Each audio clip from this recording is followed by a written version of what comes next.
నీ ప్రేమకెప్పుడో నేను రుణపడిపోయాని అమ్మా. చిన్ని చిన్ని నా పాదాలు నిమురుతూ నా బిడ్డ చక్కని సందమామంటివే. కడుపులో నొప్పిని కాలరాసి అమ్మ పేగు తెగిన ప్రేమ బంధమే నీలోనా. ఏమిత్తు ఏమిత్తు ఏమిత్తునే నీ గొప్ప త్యాగానికేమివ్వని. ఏమిత్తు ఏమిత్తు ఏమిత్తునే నీ గొప్ప త్యాగానికేమివ్వని. పేగు తెగిన ప్రేమ బంధాన్ని మరువని అమ్మా. అమ్మా నీ ప్రేమకెప్పుడో నేను రుణపడిపోయాను అమ్మా. సంకాన నన్ను మోస్తూ చనుబాలు తాగిస్తూ సక్కంగా నన్ను సాదావే అమ్మ. సచ్చేదాకా నీ తోడుకుంటానని వెనుదంటి ముందుకు నడిపావేనా అమ్మా. ఏమిత్తు ఏమిత్తు ఏమిత్తునే నీ గొప్ప బాధ్యతకేమివ్వని. ఏమిత్తు ఏమిత్తు ఏమిత్తునే నీ గొప్ప బాధ్యతకేమివ్వని. పేగు తెగిన ప్రేమ బంధాన్ని మరువని అమ్మా. అమ్మా నీ ప్రేమకెప్పుడో నేను రుణపడిపోయాని అమ్మ. నీలాంటి తల్లిని జగమెరిగినందుకు జగతికి మొక్కుతూ రాసానేవో అమ్మా. నాన్నగన్న కలకు కర్తవు నువ్వై కన్నీటి సంద్రాన్ని తాటవేనా అమ్మా. ఏమిత్తు ఏమిత్తు ఏమిత్తునే నీ జనని మనసుకు ఏమివ్వని. ఏమిత్తు ఏమిత్తు ఏమిత్తునే నీ జనని మనసుకు ఏమివ్వని. పేగు తెగిన ప్రేమ బంధాన్ని మరువని అమ్మా. అమ్మా నీ ప్రేమకెప్పుడో నేను రుణపడిపోయాని అమ్మా. అమ్మా నా బ్రతుకంతా నీకు తోడవుతాని అమ్మ. నా బతుకు నావకు తారైతాని అమ్మ. నా బతుకంతా నీకు తోడవుతాని అమ్మ. నీ బతుకు నావకు తారైతాని అమ్మ. చిరునామకు చిన్న చిరునవ్వు నువ్వని. చిరునామకు చిన్న చిరునవ్వు నువ్వని. చివరి వరకు నీకు తోడవుతాని అమ్మ. పేగు తెగిన ప్రేమ బంధాన్ని మరువని అమ్మా. అమ్మ నీ ప్రేమకెప్పుడో నేను రుణపడిపోయాని అమ్మా. ఓ అమ్మా. ఈనాటి 2 తరాల కవి సంగమం నిర్వహించడానికి సమన్వయం చేయడానికి పేర్ల రాముని ఆహ్వానిస్తున్నా.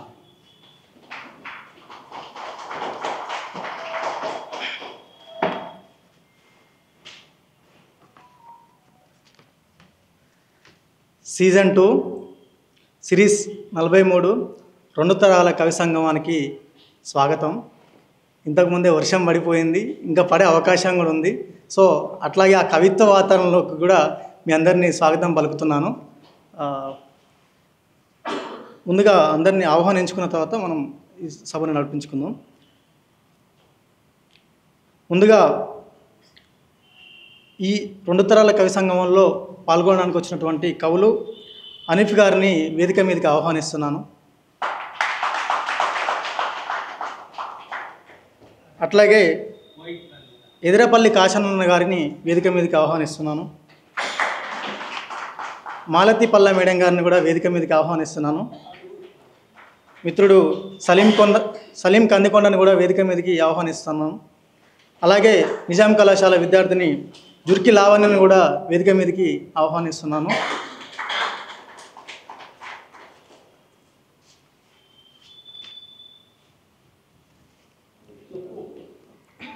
గత 43 సిరీస్లు అంటే రెండు సిరీస్లో భాగంగా ఇది 43వ భాగంలో భాగంగా ఇప్పుడు ఇక్కడికి వచ్చినటువంటి కవులందరికీ స్వాగతం పలుకుతూ మనం ఈ సభని ప్రారంభించుకుందాం.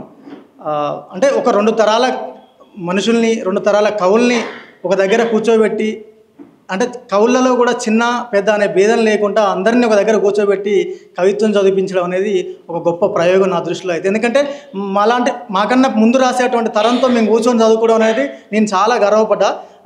ఉదాహరణకి అంటే ప్రత్యేకంగా చెప్పుకునేది ఏంటంటే, నేను పోయినసారి సిరీస్లో భాగంగా నేను కవిత్వం చదివినా, ఇప్పుడు సమన్వయం చేస్తున్నా. అంటే ఈ తరాన్ని కూడా ప్రేమించి దగ్గర తీసుకొని కవిత్వంలో నడిపించేందుకు ఒక వెలుగుగా పనిచేస్తానని చెప్పి అనుకుంటున్నాను. దీన్ని ఇప్పుడు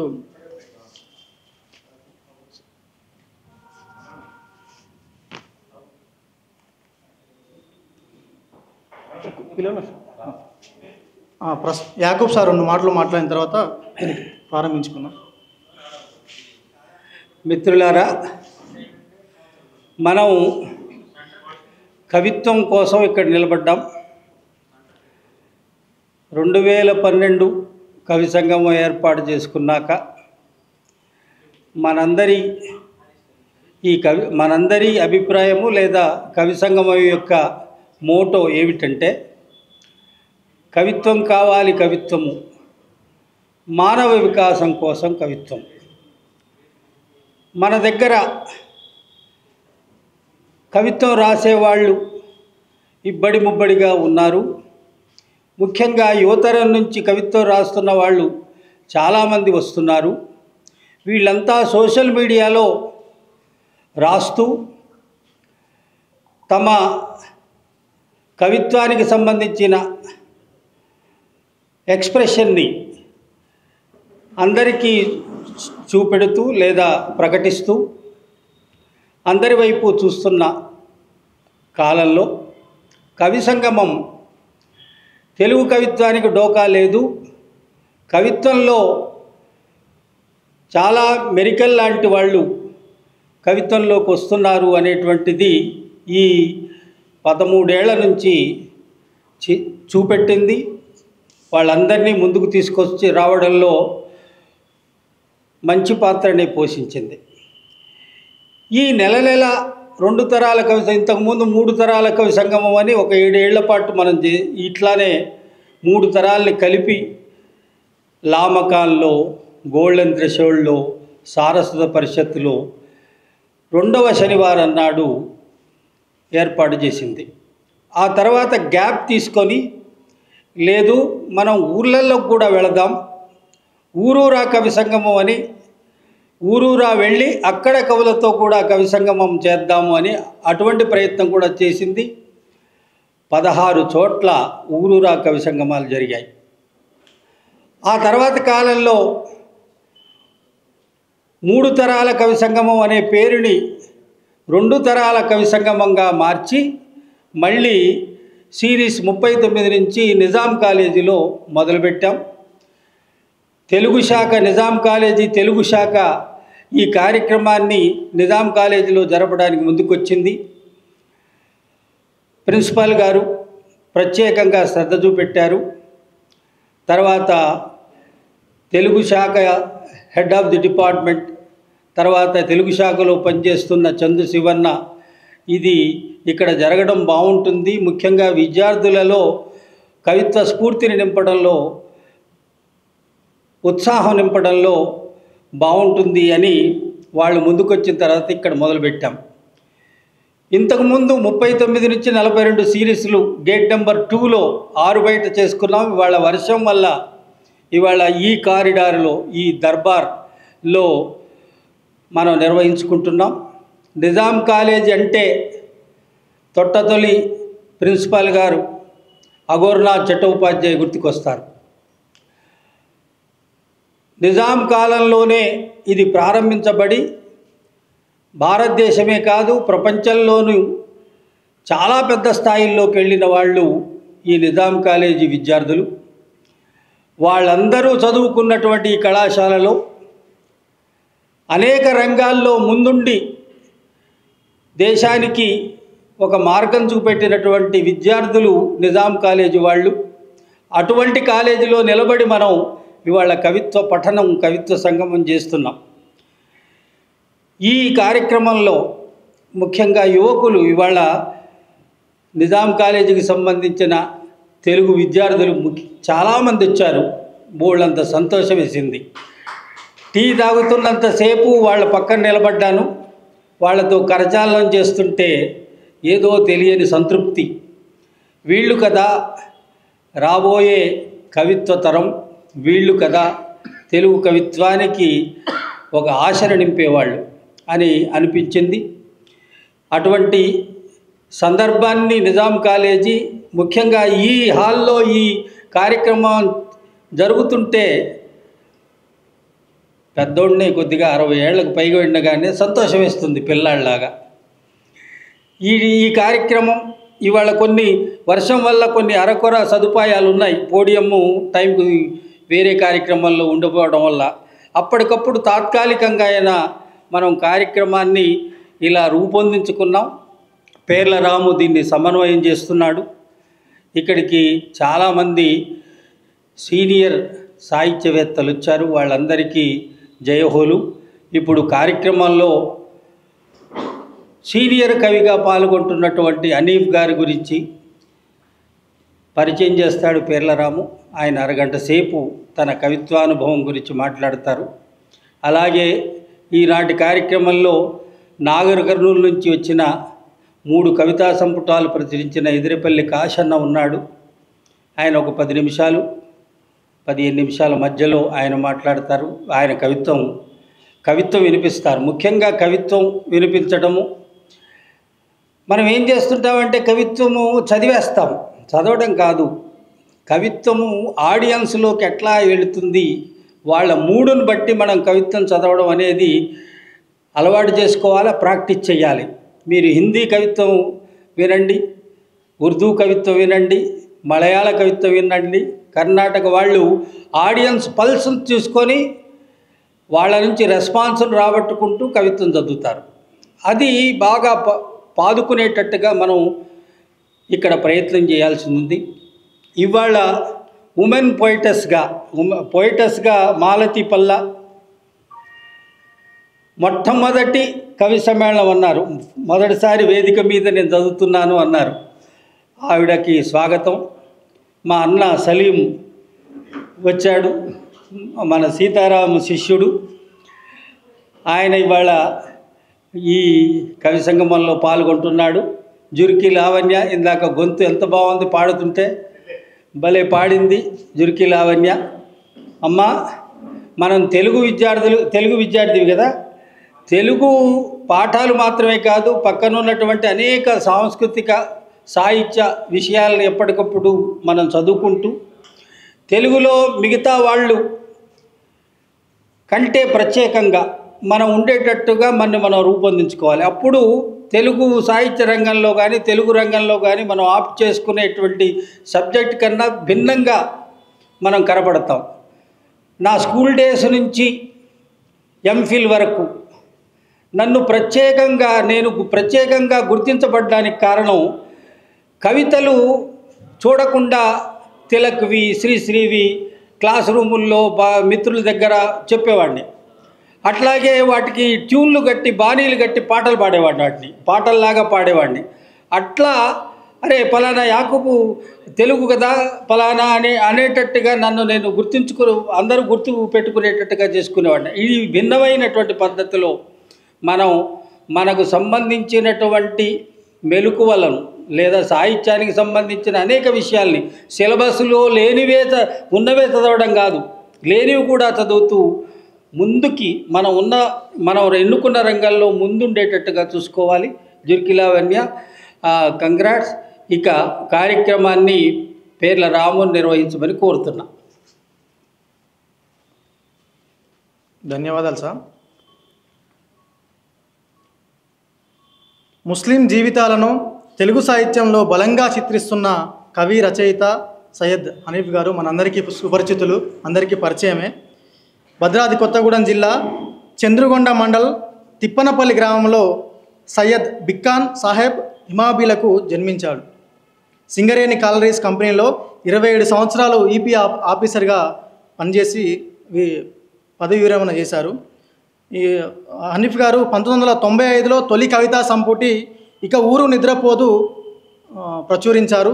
అట్లాగే ఆ తర్వాత 2021లో అంటే చాలా గ్యాప్లో నాది దుఃఖం వీడని దేశం అని చెప్పి మళ్ళొక కవిత్వ పుస్తకాన్ని తీసుకొచ్చారు. అయితే కవినే కాకుండా రచయితగా అవ్వడం వల్ల పడమటి నీడ అని 2009లో కథా సంపుటి వేశారు. ఇప్పుడే వస్తా అని 2022లో మళ్ళీ ఒక కథా సంపుటి వేశారు. హనీఫ్ సార్ సంపాదకత్వంలో చిరునామా అని ఖమ్మం జిల్లా కవుల సంకలనం 1996లో ఒక సంకలనం చిరునామా అనే ఒక సంకలనం వెలువరించారు. దూదిపూల దుఃఖం అని చెప్పి 1998లో రైతుల ఆత్మహత్యల గురించి వాటన్నిటిని కవితలన్నీ సేకరించి కవితా సంకలనాన్ని కూడా తీసుకొచ్చారు. మార్క్సిస్టు బహుజనవాదం పట్ల సంఘీభావంతో ఉంటూనే ప్రగతిశీలవాదాన్ని ముస్లిం వాదాన్ని లోతుగా అర్థం చేసుకుంటూ రచనలు చేస్తూ వచ్చినటువంటి వ్యక్తిలో హనీఫ్ గారు ఒకరు. ఈరోజు మనం ఈరోజు తన కవిత్వ ప్రయాణం గురించి, కవిత్వ నడక గురించి, సాహిత్య జీవితాన్ని ఇక్కడ మన ముందు పంచుకోవడానికి వచ్చినటువంటి హనీఫ్ సార్ని మాట్లాడవలసిందిగా కోరుకుంటున్నాం.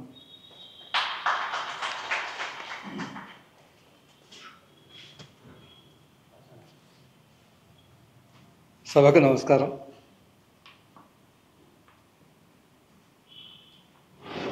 మాది అడివంచు గ్రామం. అడవి పక్క నుంచి హైదరాబాద్ సిటీ రావడానికి కిలోమీటర్లు 300 కిలోమీటర్లైనా నాకు 35 సంవత్సరాలు పట్టింది. కాలంగా దూరాన్ని గుర్తిస్తే 35 సంవత్సరాలు తక్కువేం కాదు. ఒక జీవితానికి సంపూర్ణంగా పట్టిన కాలం. ఆ అడివంచి గ్రామాల్లో ఉండి అక్కడి పరిస్థితులను ఆకలింపు చేసుకుంటూ అక్కడ ఉద్యమాల్ని, అక్కడ జీవితాల్ని సమన్వయం చేసుకుంటూ నడిచినటువంటి నడక ఈ 35 సంవత్సరాలు. అంటే సాహిత్యంతో పాటు జీవితాన్ని అర్థం చేసుకోవడానికి, అర్థం చేసుకోవడానికి దొరికే సమాచారం మా పల్లె ప్రాంతాల్లో కానీ, మేము పనిచేసినటువంటి ఉద్యమ స్థానాల్లో కానీ మాకు లభించిన ఒక అదృష్టం, పెద్ద అదృష్టం. అది ఎక్కడా మనం సంపాదించుకోలేనటువంటి వ్యవహారం. అది ఆ క్రమంగా వచ్చినటువంటి సాహిత్యం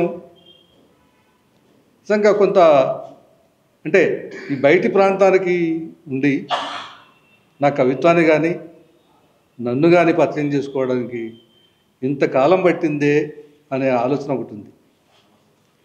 దానివల్లే కొంత ఆ జాప్యం అయితే జరిగింది. నేను రాకపోవడం కూడా ఒక కారణం కావచ్చు. ఉద్యోగం కూడా సింగరేణిలో పనిచేయడం వల్ల మొత్తం ఆ బొగ్గు గనుల్లో ఆ పల్లెటూరు ప్రాంతాలకి అంకితం అయిపోవడం కూడా దానికి ఒక కారణం. జీవితం కూడా ముఖ్యం కదా. జీవితం లేకపోతే మనం ఏది చేయలేము. ఆ జీవితాన్ని ఎట్లా నడపాలా, ఏం చేయాలా అనే దాంట్లో కూడా ఇంతకాలానికి ఇటు వచ్చి ఈ మొదటి సభ హైదరాబాద్లో నియర్లీ కవి సంగమానికి రావడానికే, కవి సంగమం నడవటం వల్ల కనీసం 10 సంవత్సరాలు అయి ఉంటుంది. ఈ రోజుకి రాగలిగాను. అంటే యాకూబ్ నాకు తెలియడం కాదు, యాకూబ్ నాకు చిన్నప్పటి నుంచి తెలుసు. అంటే ఆ వ్యక్తిగతంగా ప్రచారం చేసుకోవడానికి, వ్యక్తిగతంగా ఎక్స్పోజ్ కావడానికి నాకు ఇష్టాలు ఉండవు. నేను కవిత రాస్తాను, ఆ కవిత బయటకు వస్తుంది, దాంతో నా బంధం తెగిపోయింది. దాంతో అది ప్రజల్లోకి పోతుంది. అది ప్రజల జీవితం, అది ప్రజలది, అది నాది సొంతం కాదు అనేది నా ఫీలింగ్. అది కాబట్టి దాన్ని నేను మీదేసుకుని నాది నేను ప్రచారం చేసుకోవాలా, నేను దీంతో ఏదో ఆశించాలా అనే ఉద్దేశం ఏమాత్రం లేనటువంటి వాడిని. కాబట్టి ఇట్లా కనిపిస్తాను, దూరంగా కనిపిస్తాను. కానీ సాహిత్య జీవితం, నా జీవితం వేరు కాదు. రెండు కలగలిసి ఒక ఆదర్శవంతమైనటువంటి ఒక కమ్యూనిస్ట్గా బతకడానికి, ఇంతకాలం ఈ విధంగా బతకడానికే నేను కృషి చేశాను తప్ప నా గురించి ఏదో మేడలు మిద్దెలు కట్టుకోవాలనే ఉద్దేశం నాకు లేదు. ఒక కమ్యూనిస్ట్గా బతికితే నాకు అది ఈ జీవితానికి సార్థకం అవుతుంది. అట్లా జీవించడం చాలా కష్టం.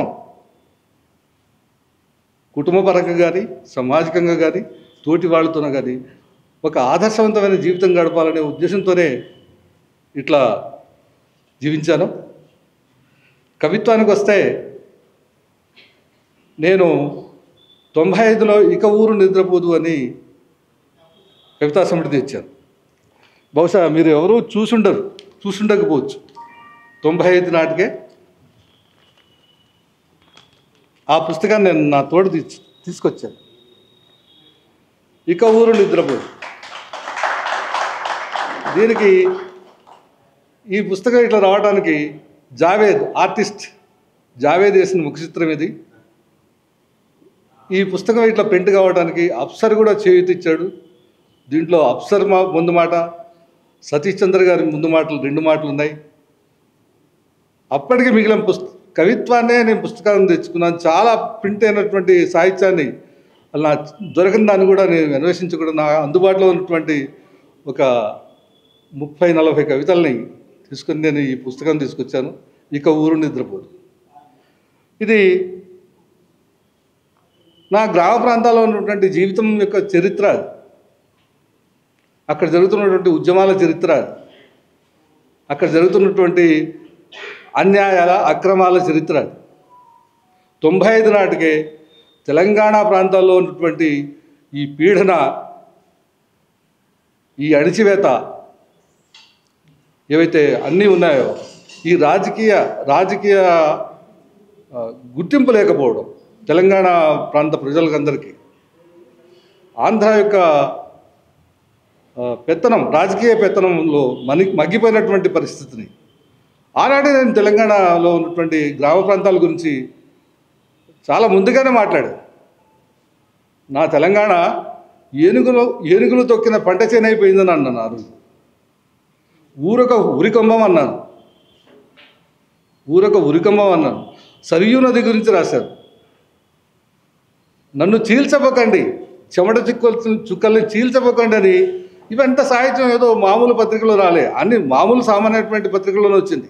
ఆంధ్రజ్యోతి, భారతి పత్రిక, తర్వాత ఈ అన్ని పత్రికల్లోనే వచ్చింది. అది ఎక్కడో బయట ఎక్కడ నేను రాకపోవచ్చు, నేను ఈ జనంలోకి రాకపోవచ్చు, ఈ సిటీ వాతావరణంలో రాకపోవచ్చు. నా కవిత్వం మాత్రం అన్ని 2 తెలుగు రాష్ట్రాల్లో బాగానే ప్రచారమైంది. దానికి నేనేం ఇబ్బంది పట్టలేదు. ఈ కవిత్వం మీరు చదివితే తెలుస్తుంది మీకు. పైగా ఇంకోటి ఏంటంటే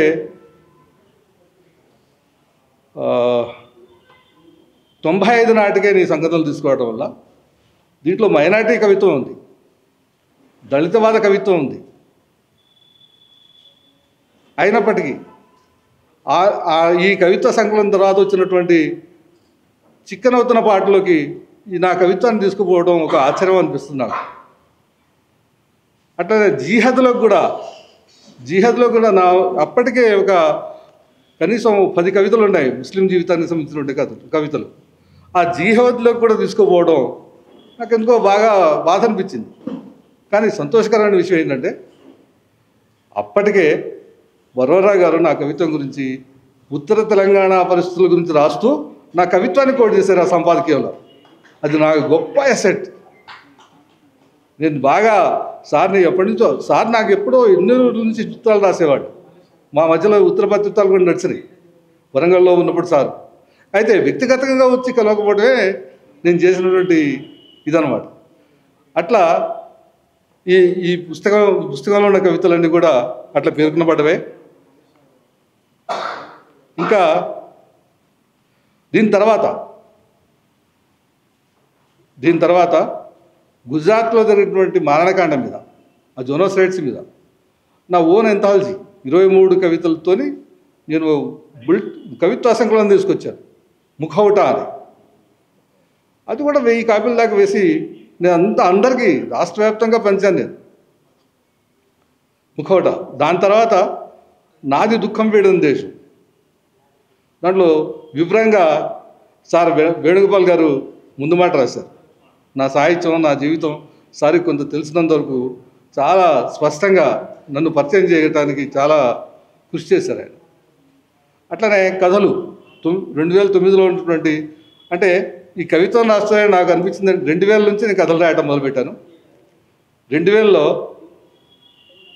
సింగరేణిలో ఉన్నటువంటి ఈ రిట్రెచ్మెంట్ ఉంది కదా, మెడికల్, మళ్ళీ ఈ న్యూ ఎకనామిక్ పాలసీలో భాగంగా ఉద్యోగాలను తీసేసే క్రమంలో అక్కడ ఏర్పడినటువంటి కొత్త సమస్యలు, యాంత్రీకరణ వల్ల నిరుద్యోగం జరగటం, ఇవన్నీ అన్ని విషయాల మీద అది కొరవగా మిగిలిపోతుంది. ఈ యాంత్రీకరణ వల్ల కార్మికులు ఎదుర్కొంటున్నటువంటి సమస్యల్ని బయటికి చెప్పాలంటే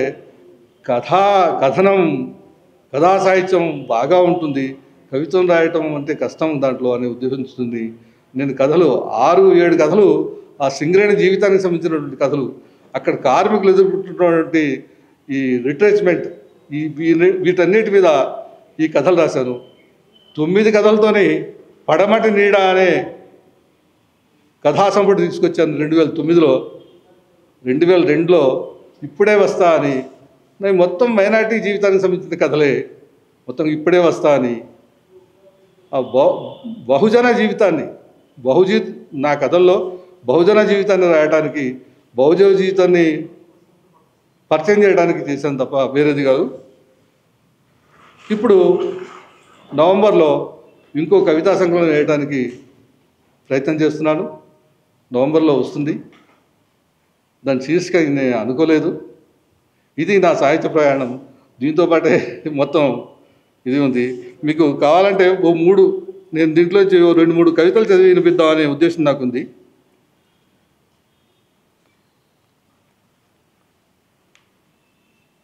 అంటే ఇది అద్వానీ రథయాత్ర చేస్తున్నప్పుడు, అద్వానీ ఆ రామ జన్మభూమి మీద అద్వానీ రథయాత్ర చేస్తున్నప్పుడు, ఆ రథయాత్ర జరుగుతున్న క్రమంలోనే రాసినటువంటి పోయం ఇది. చెమట చుక్కల్ని చీల్చకండి. మేమెటూ కదలట్లేదు, ప్రయాణించడం లేదు, పారిపోవడం లేదు. మా బ్రతుకుల చుట్టూ చీకటి ముళ్ళ కంచె నాటారు. కంచె మీదికి మా బ్రతుకులు గాలి పటాలు చేసి ఎగురవేస్తున్నారు. పండగకు కర్ఫ్యూ నీడల్లో మా వాకిళ్ళు ఘనీవిస్తున్నాయి. మారణాయుధాల పరీక్ష పాఠవాల్ని మా వాకిళ్లలో బేరీజు వేస్తున్నారు. 1947లో శరీరాన్ని 2 భాగాలుగా విడగొట్టి స్వేచ్ఛా వేడుకల్ని తాత ముత్తాతలకు పెట్టుకునే వర్ధంతుల్లా జరుపుకునే వాళ్ళని, కోట్ల మందిని తల్లి ఒళ్ళో విద్రోహ ముద్ర వేసిన వాళ్ళని, జిన్నా గాంధీల ముసుగు విడిగొట్టాల్సినటువంటి అవసరాన్ని నరాలు పటపటా తెగుతున్న నా తల్లి పేగు దేశం నాభి నుంచి తెగిన ఆనవాళ్లను ఎవరు చెడపలేరని చేయాలిక. అందుకే నేను విశ్వాస ప్రకటన చేయాలి. ఈద్గాల ముందు కాదు, భారతావని ముందు మోకరిల్లుతాను. కుమ్మరి కమ్మరి కసాయి కడుపు నింపే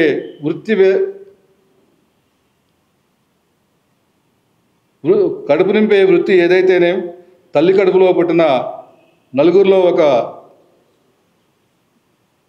ఒక్కడో ఇద్దరో ద్రోహి కావచ్చు.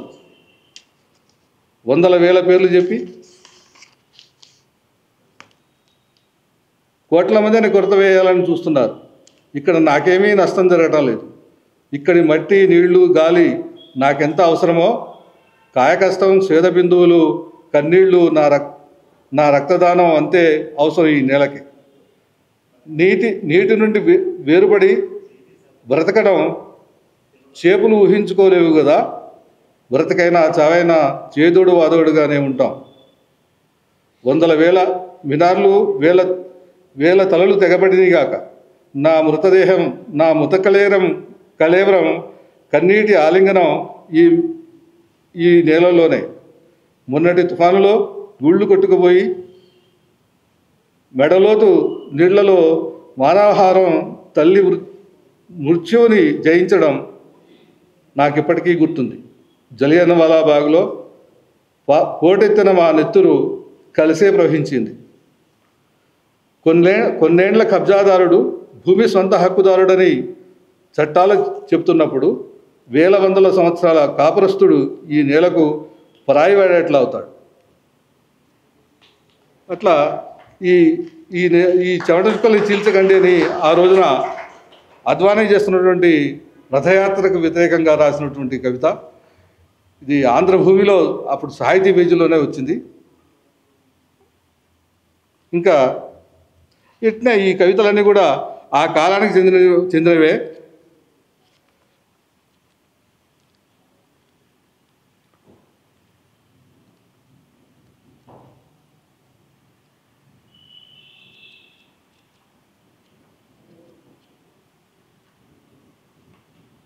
ఇంకోటి 100 ఏళ్ళు వెంటాడే జ్ఞాపకం. అంటే గ్రామ ప్రాంతాల్లో ఉన్నటువంటి నిర్బంధాలని, గ్రామ ప్రాంతాల్లో జరుగుతున్నటువంటి హింసాకాండని వ్యతిరేకిస్తూ 100 ఏళ్ళు వెంటాడే జ్ఞాపకం. మేము ఎవరో గుర్తుండకపోవచ్చు, నెత్తురొడుతున్న నీ కళ్ళకు ఈ గాయం గుర్తుండే ఉంటుంది. మా ఆచూకీ కోసం పులిగుహ లాంటి నీ నోరు ఎన్నిసార్లు ప్రశ్నించి ఉంటుందో, నీ తుపాకీ ఎన్నిసార్లు ప్రశ్నించి ఉంటుందో. నీ తుపాకీ తుళ్ళింతకు రాలే పువ్వు కాదు ఈ ఆశయం. మేము అతి బాధాకరమైన నొప్పుల వల్ల లెక్క పెట్టడం మర్చిపోయి ఉంటాం. నువ్వు నా పల్లెపై దాడి చేసినప్పుడు చితికేసిన మా భవిష్యత్తుని కాల్ చేసిన కుండల్ని, నేలపాలైన అన్నం కూర కుండల్ని నాకిపోయిన కుక్క సాక్ష్యం ఇస్తుంది. ఆకలి తీరని మా కొండలు, కొడుకులు, కూతుళ్ళు, మలమల మాడిన వాళ్ళ ప్రేవులు ఆకలి త్రేన్పుతోటి సాక్ష్యం ఇస్తాయి. నీ కరుకు బూట్లు, మెత్తడి భూమి గుండెల్ని తొక్కిన సంఘటనల్ని కఫన్నెత్తికి చుట్టుకున్న మా పల్లెలు నీ రాక్షస చేతుల నుండి తప్పించుకోవడానికి ప్రయత్నంలో జార విడిచిన పసికూనల్ని నువ్వు ఎంత నిర్దయగా తొక్కేశావో మేము ఎట్లా మర్చిపోతాం.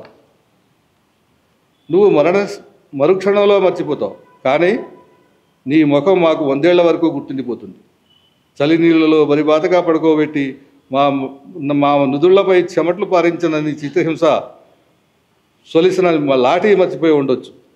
పగిలిన పాదాలు గాయాల్ని మరిచి ఎలా నడుస్తాయి చెప్పు.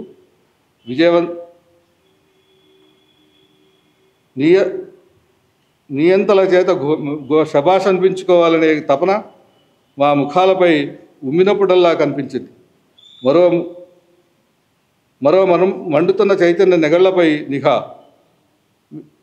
మాలో మండుతున్న చైతన్య నెగళ్లపై నిఘా. వివేకుని మా జీవితాల్లోకి ఆహ్వానిస్తున్నామనేనా? పైర్ల ఫలాల్ని ఇవ్వక ఏం చేస్తాయి చెప్పు. తల్లి సన్యం పంచక విషానెట్లా చెమ్ముతుంది చెప్పు. అరణ్యం రహస్యంగా ఉండగా గుండెనలా విచ్చుతుంది చెప్పు. చివరికి నీ కుర్చీని ఎలా భద్రపరచుకోవాలని చూస్తావో మేము మా స్వేచ్ఛని, మా హక్కుల్ని అని ఇట్లా 100 ఏళ్ళు వెంటాడే జ్ఞాపకం. ఆ రోజు పల్లెల్లో జరుగుతున్నటువంటి నిర్బంధానికి వ్యతిరేకంగా, ఆ రోజు పల్లెల్లో జరుగుతున్నటువంటి హింసకు వ్యతిరేకంగా ఇట్లాంటి కవితను నేను రాశాను. ఈ కవి సంగమంలో నన్ను పిలిచి ఈ అవకాశం ఇచ్చినందుకు యాకూబ్కి, తోటి మిత్రులందరికీ ధన్యవాదాలు తెలియజేస్తాను.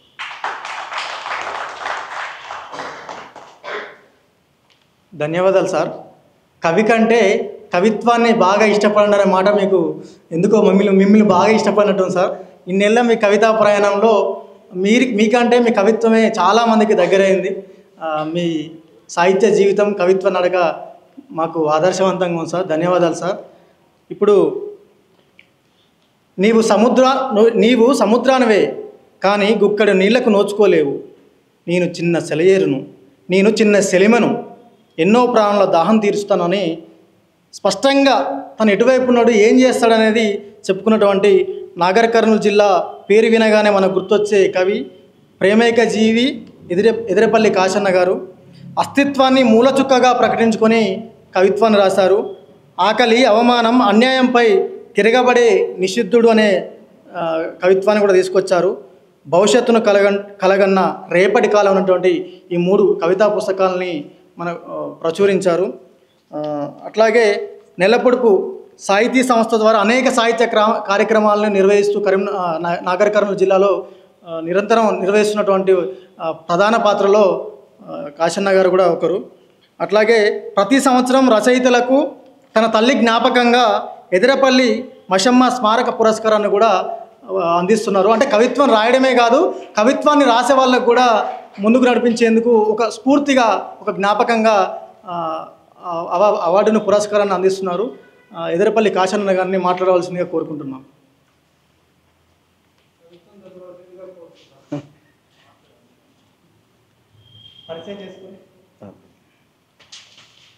అందరికీ జై భీమ్ తెలియజేస్తా ఉన్నాం. చంద్రకల్ గ్రామం, పెదకొత్తపల్లి మండలం, నాగర్ కర్నూలు జిల్లా, కొల్లాపూర్ తాలూకా వాసిని. ఒక పక్క ఆకలి, ఇంకొక పక్క అవమానం, ఇంకొక పక్క అనుమానం ఎంటబడుతూ తరుముతున్న పరిస్థితుల్లో కవిత్వం అయి ప్రజల గొంతుకై నిలవాలనే ఆలోచనతోని ఈ కవిత్వం వైపు రావడం జరిగింది. చిన్నతనం నుంచే చదువుతున్న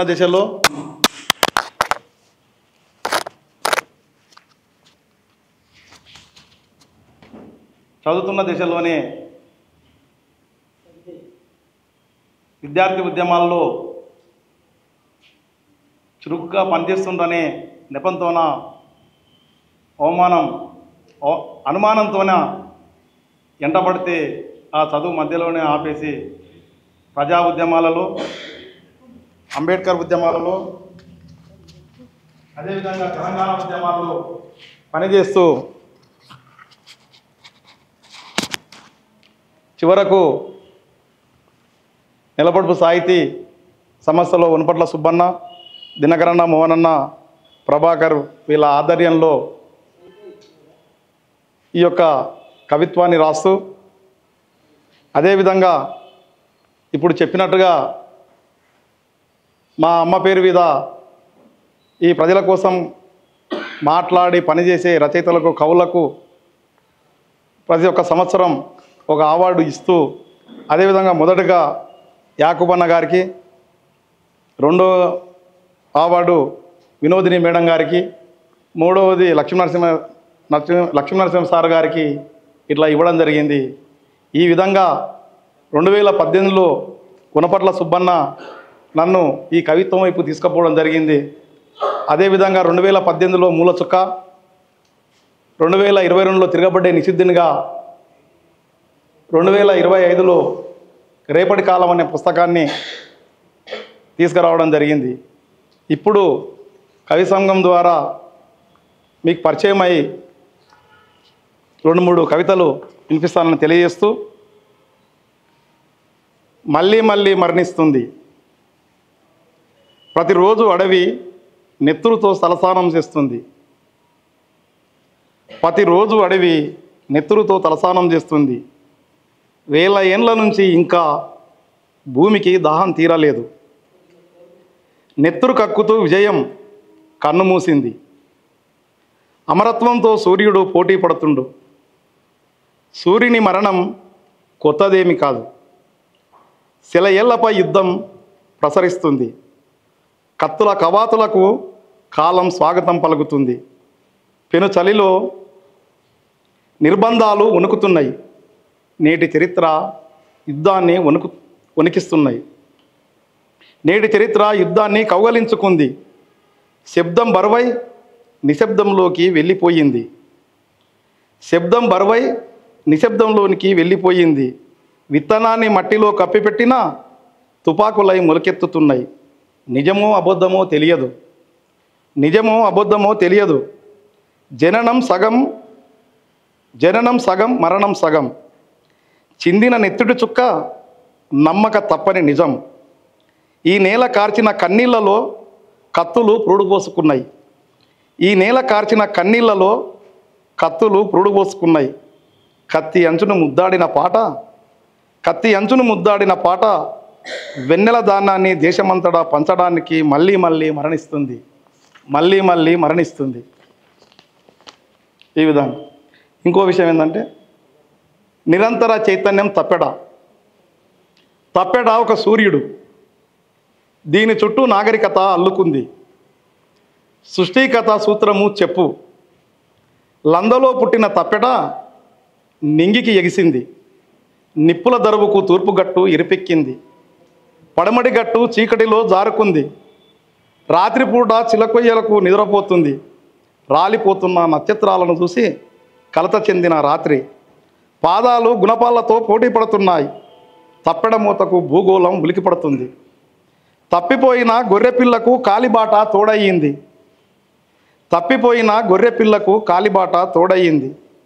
ఎత్తైన కట్టడాల ఒంటి నిండా చెమట వాసన సుగంధాలు. తుఫాను అలికిడికి నేల తల్లి నిద్రలేచింది. ఎక్కడనో పిడుగుపడింది. సాగు డప్పుతో సాగిపోయింది. తాను నడిచిన తోవ కాళ్ళు పట్టుకొని ప్రాధేయపడింది.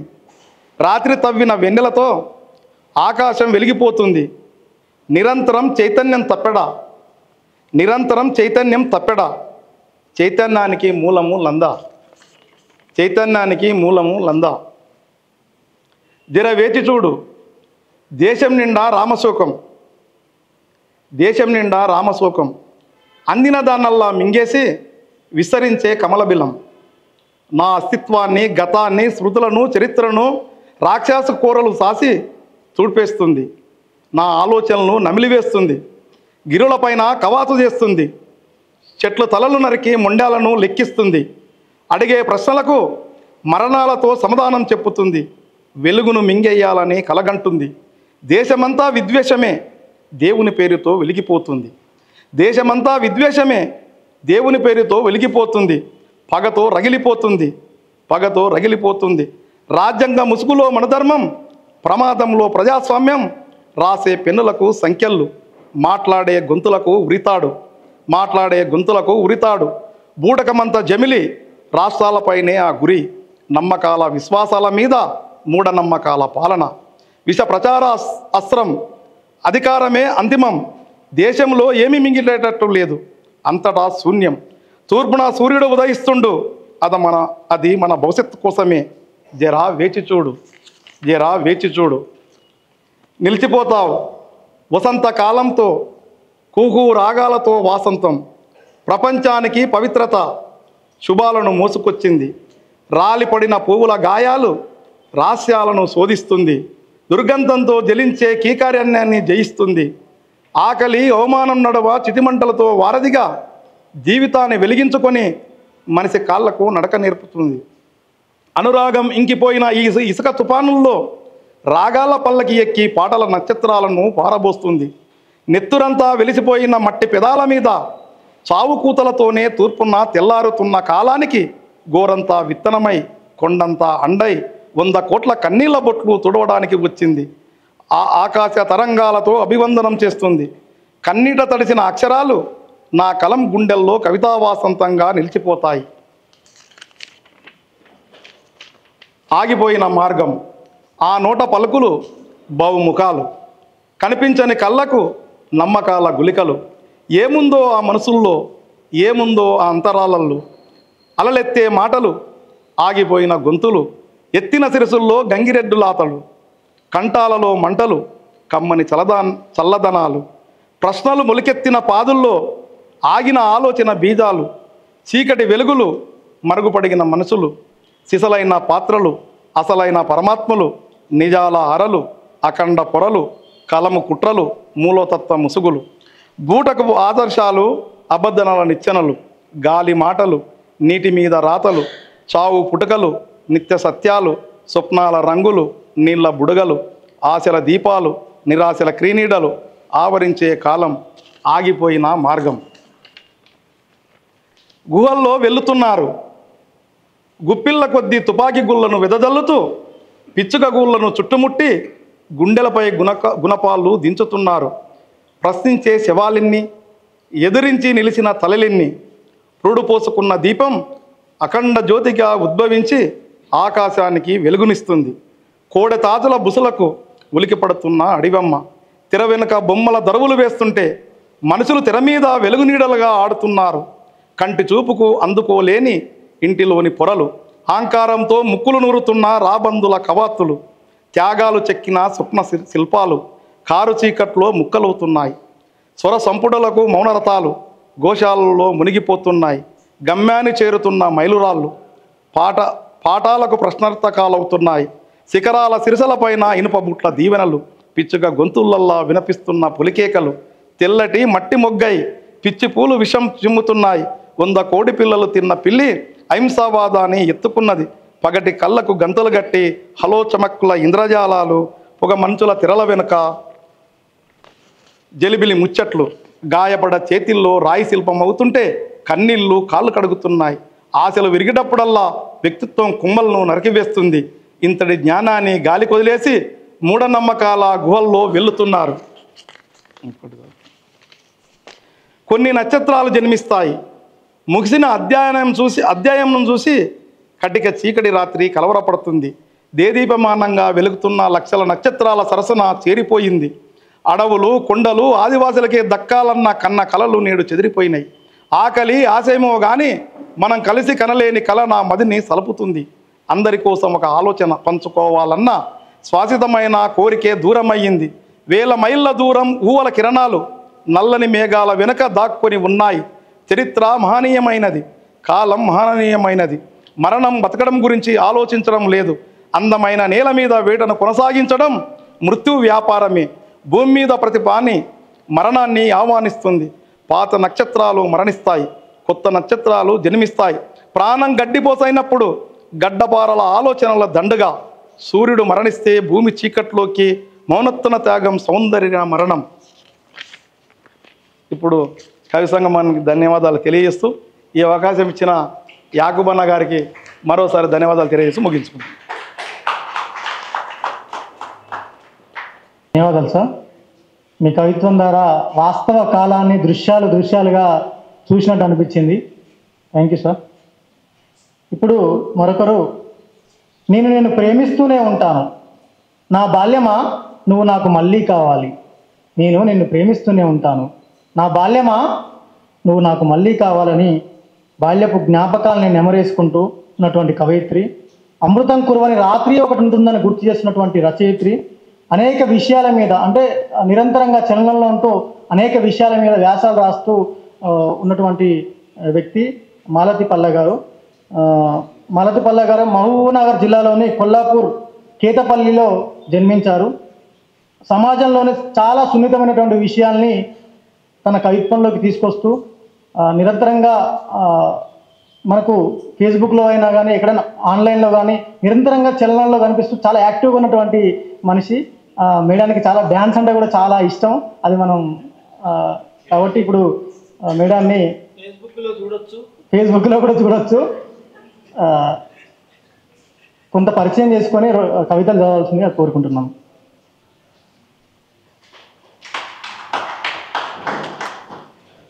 అందరికీ నమస్కారం. నా పేరు మాలతి పల్ల. పుట్టి పెరిగిందంతా కొల్లాపూర్ వనపర్తిలో నేను చదువుకున్నదంతా. మా అమ్మమ్మ వాళ్ళ ఊరు వచ్చేసి ఈ కల్వకుర్తి తాలూకా అమనగల్లులో దగ్గర అక్తోటపల్లి, ఆదోటవల్లి అంటుంటారు. సో ఆ రెండు యాసల్ని నేను అంటే దాన్ని గుర్తుపెట్టుకొని దాంట్లో రాయాలని మాట్లాడాలని ట్రై చేస్తుంటాను. అయితే నేను ఇక్కడ ఆరకిల్లో సాఫ్ట్వేర్ ఎంప్లాయీగా పనిచేస్తున్నాను. సున్నితంగా ఉండి అంటే సింపుల్ పదాలతో కొంచెం ఘాటైన భావనను ఎక్స్ప్రెస్ చేసే కవిత్వాలు అంటే ఎక్కువ ఇష్టం. చిన్నప్పటి నుంచి ఎక్కువ అంత కవిత్వం ఏం చదవలేదు. ఏవో అంటే అమృతం కురిసిన రాత్రి, గబ్బిలం ఇట్లాంటివి చదివిన. మళ్ళీ ఈ మధ్య చదువుతున్నాను. గోపాల్ గారి దండకడియం చదివిన తర్వాత కవిత్వం అంటే ఇంట్రెస్ట్ వచ్చింది. అంటే చాలా సింపుల్గా అంత బాగా కూడా కవిత్వం ఉంటుందని నేను అనుకోలేదు. ఒక 2 ఏళ్ల నుంచే రాయడం మొదలు పెడుతున్నా. సార్ చెప్పినట్టు నేను ఫేస్బుక్లో రీల్స్ చేయడము, ఏవో అన్ని విషయాల మీద రాయడము అవి చేస్తుంటాను. నా కవితలు కూడా ఫేస్బుక్లోనే వచ్చినాయి. ఎంత రాసినా ఏం చేసినా రీల్స్ మాలతి అంటారు కానీ ఎవరు రాసే మాలతి ఎవరు అనరు. సో యాకూబ్ గారికి నేను ఈ విధంగా కృతజ్ఞతలు తెలియజేసుకుంటున్నా. అట్లీస్ట్ నన్ను ఇక్కడ పిలిచి గుర్తించినందుకు. చిన్నప్పటి నుంచి కవిత్వం రాయాలనుకోలేదు. ఎప్పుడు అదేది నన్ను కవిని కాదన్న వాడిని కవితో పొడుస్తా అట్లాంటివన్నీ వినుకుంటూ జోకులు వేసుకుంటూ పెరిగిన. రాస్తాను అనుకోలేదు. రాసినా ఒకరు ఇట్లా గుర్తించి నన్ను అంటే పిలిచి చదివిస్తారు అనుకోలేదు.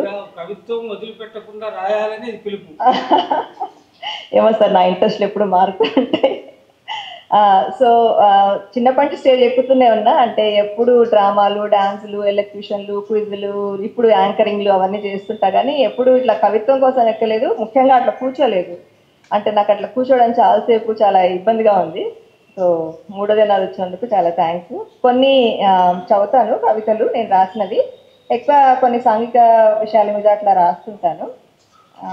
సార్ 3 లేదా 4 అన్నారు. ఇంకా ఫస్ట్ టైం కాబట్టి నేను 4 చదివి వినిపిస్తాను. ఫస్ట్ కవిత నేను రాసింది అంటే ఇది ఫస్ట్ కవిత కాదు, నాది ఫస్ట్ చదవబోయే కవిత చైల్డ్ అబ్యూస్ గురించి. ఎట్లా చెప్పాలి? అమ్మమ్మ అన్ని ఇచ్చింది ఆ రోజు. హౌసలి గురవయ్యతోటి రేకు పుస్తలు చేయించుకొచ్చింది. నల్ల పూసలేసి పుస్తల తాడు కూర్చిన. పొలంకాడి నుంచి తాటాకు బొమ్మలు చేసుకొచ్చింది. కాలబాలయ్య అరుగు మీద బట్ట ముక్కలు అడుక్కొచ్చిన. ఆనకాగు కింద కందికట్టెలేరిచ్చింది. పంగకట్టెలు వాటి కానుగాకు పందిరేసిన. దేవుళ్ళకెళ్ళి అక్షింతలు ఇచ్చింది. పసుపు నీళ్లు పోసి తల్వాల బియ్యం చేసిన. తలుపుగూడు తీసి ఎతికెతికి పైసలు ఇచ్చింది. జయప్రకాష్ దుఃఖంకి పోయి బొరుగులు కొనుక్కొచ్చిన. పందిరి ముందల ఎర్రమన్ను అలికిన. తెల్ల ముగ్గేసి కుంకుమ మెత్తిన. పిల్లకు పిల్లగానికి బట్టలు కట్టి బొట్టు పెట్టిన. పొద్దు కుక్కింది కానీ పెళ్లి చేయలే. తప్పుడు చేయకుండా చడీలల్ల కూర్చున్నా. చూసి చూసి అలివేలు ఇంటి కురికింది. ఏమైంది కొడుకా అన్నదమ్మమ్మ. కొట్టింటి గెడ తీసి మామిడి పండు తీసుకున్నా. బాయి పక్కన బండ మీద కూర్చున్నా. మాగని పండు చూస్తే మస్తు ఏడుపొచ్చింది. అమ్మమ్మకి ఎట్లా చెప్పాలి? పెళ్ళిళ్ళు బాగుండవని, చుట్టాలు సతాయిస్తారని, అన్నోళ్ళంటే భయమవుతుందని, అమ్మా నాన్న ఆట ఆడిపిస్తారని, అమ్మకు గూడంగా చెప్పలేదని, ఏడుపొస్తుందని ఎట్లా చెప్పాలి? ఏడ్చుకుంటూ ఎట్లా చెప్పాలి?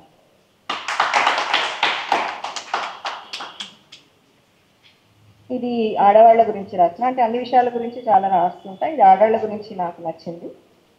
సక్కంగా ఉన్నవన్నారు, సెంటుమల్లి వన్నారు, సూదిని గుచ్చిండ్రు, సర్రున లాగిండ్రు, ఈకలు వీకలే పంజరంలో పెట్టలే, ఎగరలేవన్నారు, ఎగరకూడదనిండ్రు, స్వచ్ఛంగా ఉన్నవన్నారు, సల్లక పారమన్నారు, చెత్తను కలిపిండ్రు, కట్టలు కట్టిండ్రు, గార్వం తక్కువ చేయలే, గాడికి కట్టేయలే, బక్రీదుకు బలిచ్చిండ్రు, ఎల్లమ్మకు యాటిచ్చిండ్రు, పచ్చగున్నవన్నారు, నీడనిస్తావన్నారు, బోడిగా నరికిండ్రు, బూడిద చేసిండ్రు, ఆడదానివన్నారు, అందలం ఎక్కిచ్చినారు, అట్లనే కూసొమ్మని అడ్డాలు పెట్టిండ్రు, కిందికి దింపలే, కాలు కూడా కందలే, కట్లు దింపకుండానే కలియదిరగమనిండ్రు, చదువుకోవద్దనలే, కొలువు చేయొద్దనలే, ఆలిని చేసిండ్రు, ఆంక్షలు పెట్టిండ్రు, పుస్తగట్టించినారు,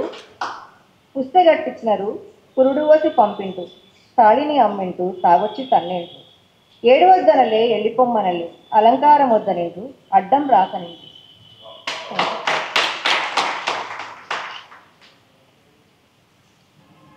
అంటే అప్పుడప్పుడు కొంచెం ప్రేమలు విరహాలు వాటి మీద కూడా రాస్తుంటాను. అట్లాంటిది ఇది. వలపు వర్ణాలు. 7 వర్ణాలు మూటగట్టిన అందం, ఎలా మొదలైందో తెలియని ఈ తీయని బంధం, మోహబాణాలు సంధించకముందే మెరిసి మాయమైన హరివిల్లు చందం, ఒంటరిగా విరిసిన వంగ పువ్వునైన నన్ను వెతికి పట్టుకున్న తుంటరి తుమ్మెదవు నువ్వు, వశం కాగానే వడివడిగా వెళ్ళిపోయి వేధించి నీకోసం వేచి వాడమంటావు, నిశ్చలమైన నీలివర్ణ మేనిపై నారింజ రంగేసి నర్మగర్భంగా నవ్వుతుంటావు, మర్మమేదో తెలిసి బుగ్గలు ఎరుపెక్కగానే వసంతకేళి వాయిదా వేసి సాగరం వైపు సాగిపోతావు, రూపమేదైనా రంగు ఒకటే కదా అని సంతోషంగా సముద్రాన్ని అయిపోతే, నీటిపై మిలమిలమని నీలోనే మునిగానని మరిపించి మాయమవుతావు, పోనీ పొద్దున్నే పలకరిద్దామని పట్టుతప్పిన పొద్దుతిరుగుడి పువ్వునై చూస్తుంటే పట్టించుకునే తీరిక లేక ప్రపంచాన్ని ప్రకాశింపజేస్తుంటావు, నీ చిట్టడివిలో గుట్టుగా తమకంతో మమేకం అయ్యే గొల్లభామనైతే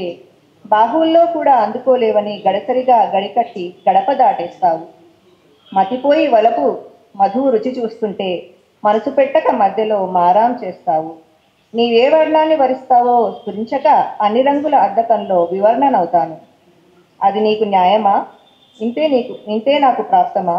ప్రేమలో పారిపోవడమేనా, వలపులో వాడిపోవడమేనా? ఇదొకటి. చివరిగా మా నాన్న గురించి కొన్ని కవితలు రాస్తున్నా, దాంట్లో నాకు నచ్చింది చదువుతున్నాను. మా నాన్నగారు చనిపోయి 10 ఏళ్ళు అయింది. ఆయన కొల్లాపూర్ వనపర్తి ప్రాంతాల్లో టీచర్గా హెడ్ మాస్టర్గా పనిచేసి రిటైర్ అయినారు.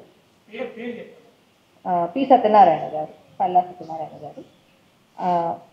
కవిత పేరు మల్లొచ్చిపో నాన్న.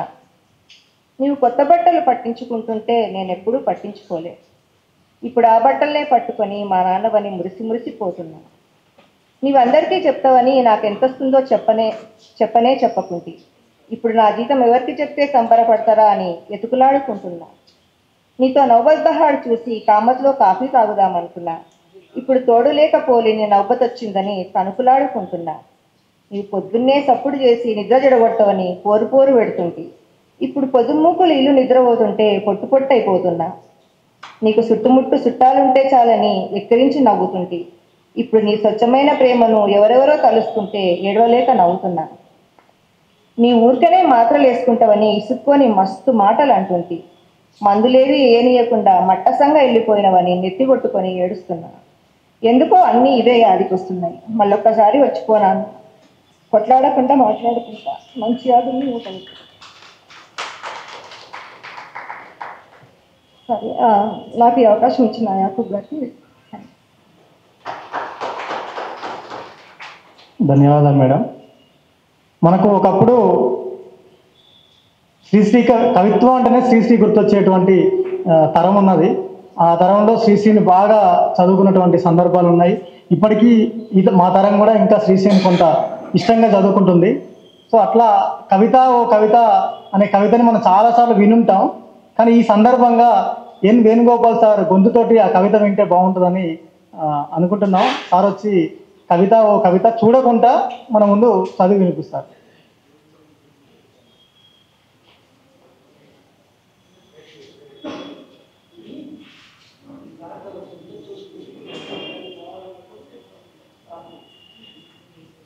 మిత్రులారా, పిలువని పేరంటూ అంటారు. నేను వినడానికి మాత్రమే వచ్చాను. కవిత ఓ కవిత బహుశా నా వయసు ఇప్పుడు 64, నా 7 ఏటనో 8 ఏటనో చదివి అప్పటి నుంచి చదువుతూ ఉన్నాను. అది బహుశా తెలుగు కవిత్వం రాస్తున్న వాళ్ళు, రాయదలుచుకున్న వాళ్ళు ప్రతి ఒక్కరూ కవిత్వపు విశ్వరూపాన్ని దర్శించడానికి ఆ కవిత చదవాలి, అర్థం చేసుకోవాలి, మననం చేసుకోవాలి. కవిత ఓ కవిత, నా యువకాసల నవపేసల సుమగీతావరణంలో నేనొక సుముహూర్తంలో అతి సుందర సుస్యందన మందున దూరంగా వినువీధుల్లో విహరించే అందానివిగా భావించిన రోజులలో నీకై బ్రతుకే ఒక తపమై వెదుకాడే నిమిషాలందున ఎటునే చూచిన చెట్లు అలంకారపు మటుమాయల నటలలో పడి నీ రూపం కనరానందున నా గుహలో కుటిలో చీకటిలో ఒక్కడనై చెక్కిన రోజులు లేవా? నీ ప్రాబల్యంలో చిరదీక్షా శిక్ష తపస్సమీక్షణలో నిశ్చల సమాధిలో సర్గద్వారపు తోరణమై వెళ్ళిన నా మస్తిష్కంలో ఏ ఘోషలు భాషలు దృశ్యాలు తోచాయో నీకై నేనే చిత్ర విచిత్ర శమంత రోజుని నివహం చూశాను. నీకై నేనేరినవే ధ్వనులో ఏ మూలల వెదకిన ప్రోవుల రణం నినాదాలో నడిరే యాక సమవర్తించిన మేఘాలవర్షించిన ప్రచండ జంజా ప్రపంచనం గజగజలాడించిన నడిసంద్ర కెరటాల్లో మ్రోగిన శంఖారావం ఢంకాధ్వానం. ఆ రాత్రే కారుడులో లయాతీతమై విరుదించిన నానా జంతుధ్వనులో నక్షత్రాంతర్నిబిడ నిఖిల గానం, భూకంపాలు, ప్రభుత్వ పతనాలు, విప్లవం, యుద్ధం అన్నీ నీ చైతన్యం, నీ విశ్వరూప సాక్షాత్కారం. మరి నిన్ను స్మరిస్తే నాకు అగుపించిన దృశ్యాల, వినిపించే భాష్యాల, అగ్ని సరస్సున వికసించిన వజ్రం, ఎగిరే లోహస్సేనం, ఫిరంగిలో జ్వరం ధనించే మృదంగ నాదం. ఇంకా నేనేం విన్నానా? అప్పుడే ప్రసవించిన శిశువు నెడుకొని రుచిర స్వప్నాలుగాంచే జవరాలి మన ప్రపంచపు కవర్త. శిశువు చిత్రనిద్రలో ప్రాచీన స్మృతులు చప్పుడు, వైద్యశాలలో శస్త్రకారుని మహేంద్రజాలంలో చావు బ్రతుకుల సంధ్యాకాలంలో కన్నులు మూసిన రోగార్తు రక్తనాళ సంస్పందన, కాలువ నీళ్లలో జారిపడి కదలగనైనా చాలని త్రాగుబోతు వ్యక్తాలాపన ప్రేలాపన. కడుపు దహించుకుపోయే కడుపు కట్ట రాక్షస రతిలో అర్ధ నిమీలిత నేత్రాల భయంకర బాధల పాటల పల్లవి, ఉరితీయబడ్డ శిరస్సు చెప్పిన రహస్యం. ఉన్మాది మనస్సిని వాలిలో గూకంకేకా భేకం బాక, సమ్మెకట్టిన కూలీల భార్యల బిడ్డల ఆకటి చీకటి చిచ్చుల హాహాకారం హత్తారావం. 1,00,000 నక్షత్రాల మాటలు, 1,000,000 జలపాతాల పాటలు, 1,000,000 సముద్ర తరంగాల నోతలు విన్నానమ్మా, విన్నానెన్నో విన్నా. నా విన్నవి కన్నవి విన్నవించగా మాటలకై వెదుకాడకపోతే అవి పుంకాలుగా శ్మశానాల వంటి నిఘంటువుల దాటి ఛందస్సుల సర్ప పరిశ్రంగం వదిలి వడివడిగా వెలువడినై నా ఎదనడుగినై ఆ చెలరేగిన కలగా పులగపు బలవత్ పరివర్తనలో నేనే ఏ వీధులలో సంక్రమణం చేశానో, నా సృష్టించిన గానంలో ప్రక్షాళిత మామక పాప పరంపరలనందవశంవద హృదయని చేస్తే నీకై మేలుకొనిన సకలేంద్రియములతో ఏది రచిస్తున్నానో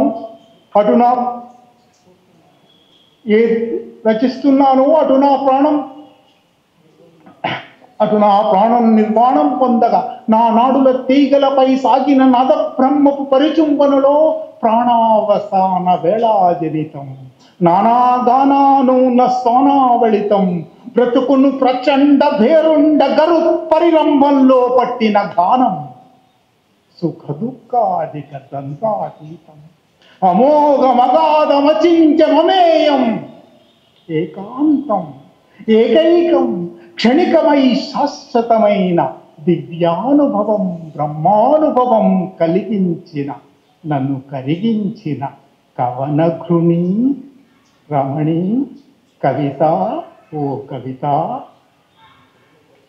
నా జనని గర్భంలో ఆకారం లేకుండా నిద్రిస్తున్న నా అహంకారానికి ఆకలి గొల్పించిన నాడో, నా బహిరంతరింద్రియాలలో ప్రాణం ప్రసరించగా నేను ఈ భూలోకంలో పడి సుఖ దుఃఖాలేవేవో వస్తుంటే తలదాలిచి ప్రపంచ పరిణామంలో ప్రయాణికుడనై పరివ్రాజకుడనై విహ్వలంగా వర్తించే వేళ అభయహస్తముద్రతో నన్ను ధరించిన, నన్ను పునీతుని గావించిన లలిత కరుణా మహిత అనుపమిత అపరిమిత కవిత ఓ కవిత. నేడో నా ఊహాంచల సాహస్యాంశం కప్పిన నిట్టూర్పులు వినిపిస్తాయా? నేనేదో విరచిస్తానని నా రచనలలో లోకం ప్రతిఫలించగా, నా గీతం గుండెలలో గుండెల్లగా నా జాతి జనులు పాడుకునే మంత్రంగా మోగిస్తానని, నా ఆకాశాలను లోకానికి చేరువగా, నా ఆదర్శాలను సోదరులంతా పంచుకునే వెలుగుల రవ్వల జడిగా, అందకపోయే నీ చలాంచలముల విసరుల కొస గాలులతో నిర్మించిన నా నుడి నీ గుడిగా హృద్యంగా నైవేద్యంగా అర్పిస్తాను. నా విసరిన రస విశ్రుమర కుసుమ పరాగం ఓహో రసధుని మణిఖని జనని కవిత ఓ కవిత.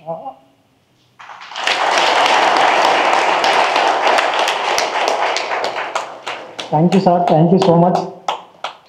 మళ్ళీ శ్రీశ్రీని థ్యాంక్ యూ సార్. ఇప్పుడు హైదరాబాద్ అంటే అద్దాల మేడలు అందమైన భామలే కాదు, ఆకలి రాత్రులు కూడా ఉంటాయి, ఆకలి రాత్రులు కూడా అనే నగర జీవితాన్ని అధ్యయనం చేస్తూ అతడు కన్నీటి పూన వాళ్ళలో తడపగలడు, విషాద SMS లాంటి హెచ్చరికలు చేయగలడు, సమూహంలోంచి తప్పిపోతున్న మనల్ని సమూహాన్ని గుర్తుపట్టి చెప్పగలడు, ప్రేమను ప్రేమగానే చెబుతూ రాయాల్సినంత రాయకుండా జీవితం మీద కసి పెంచుకొని రాస్తున్నవాడు మిత్రుడు సలీం కందికొండ.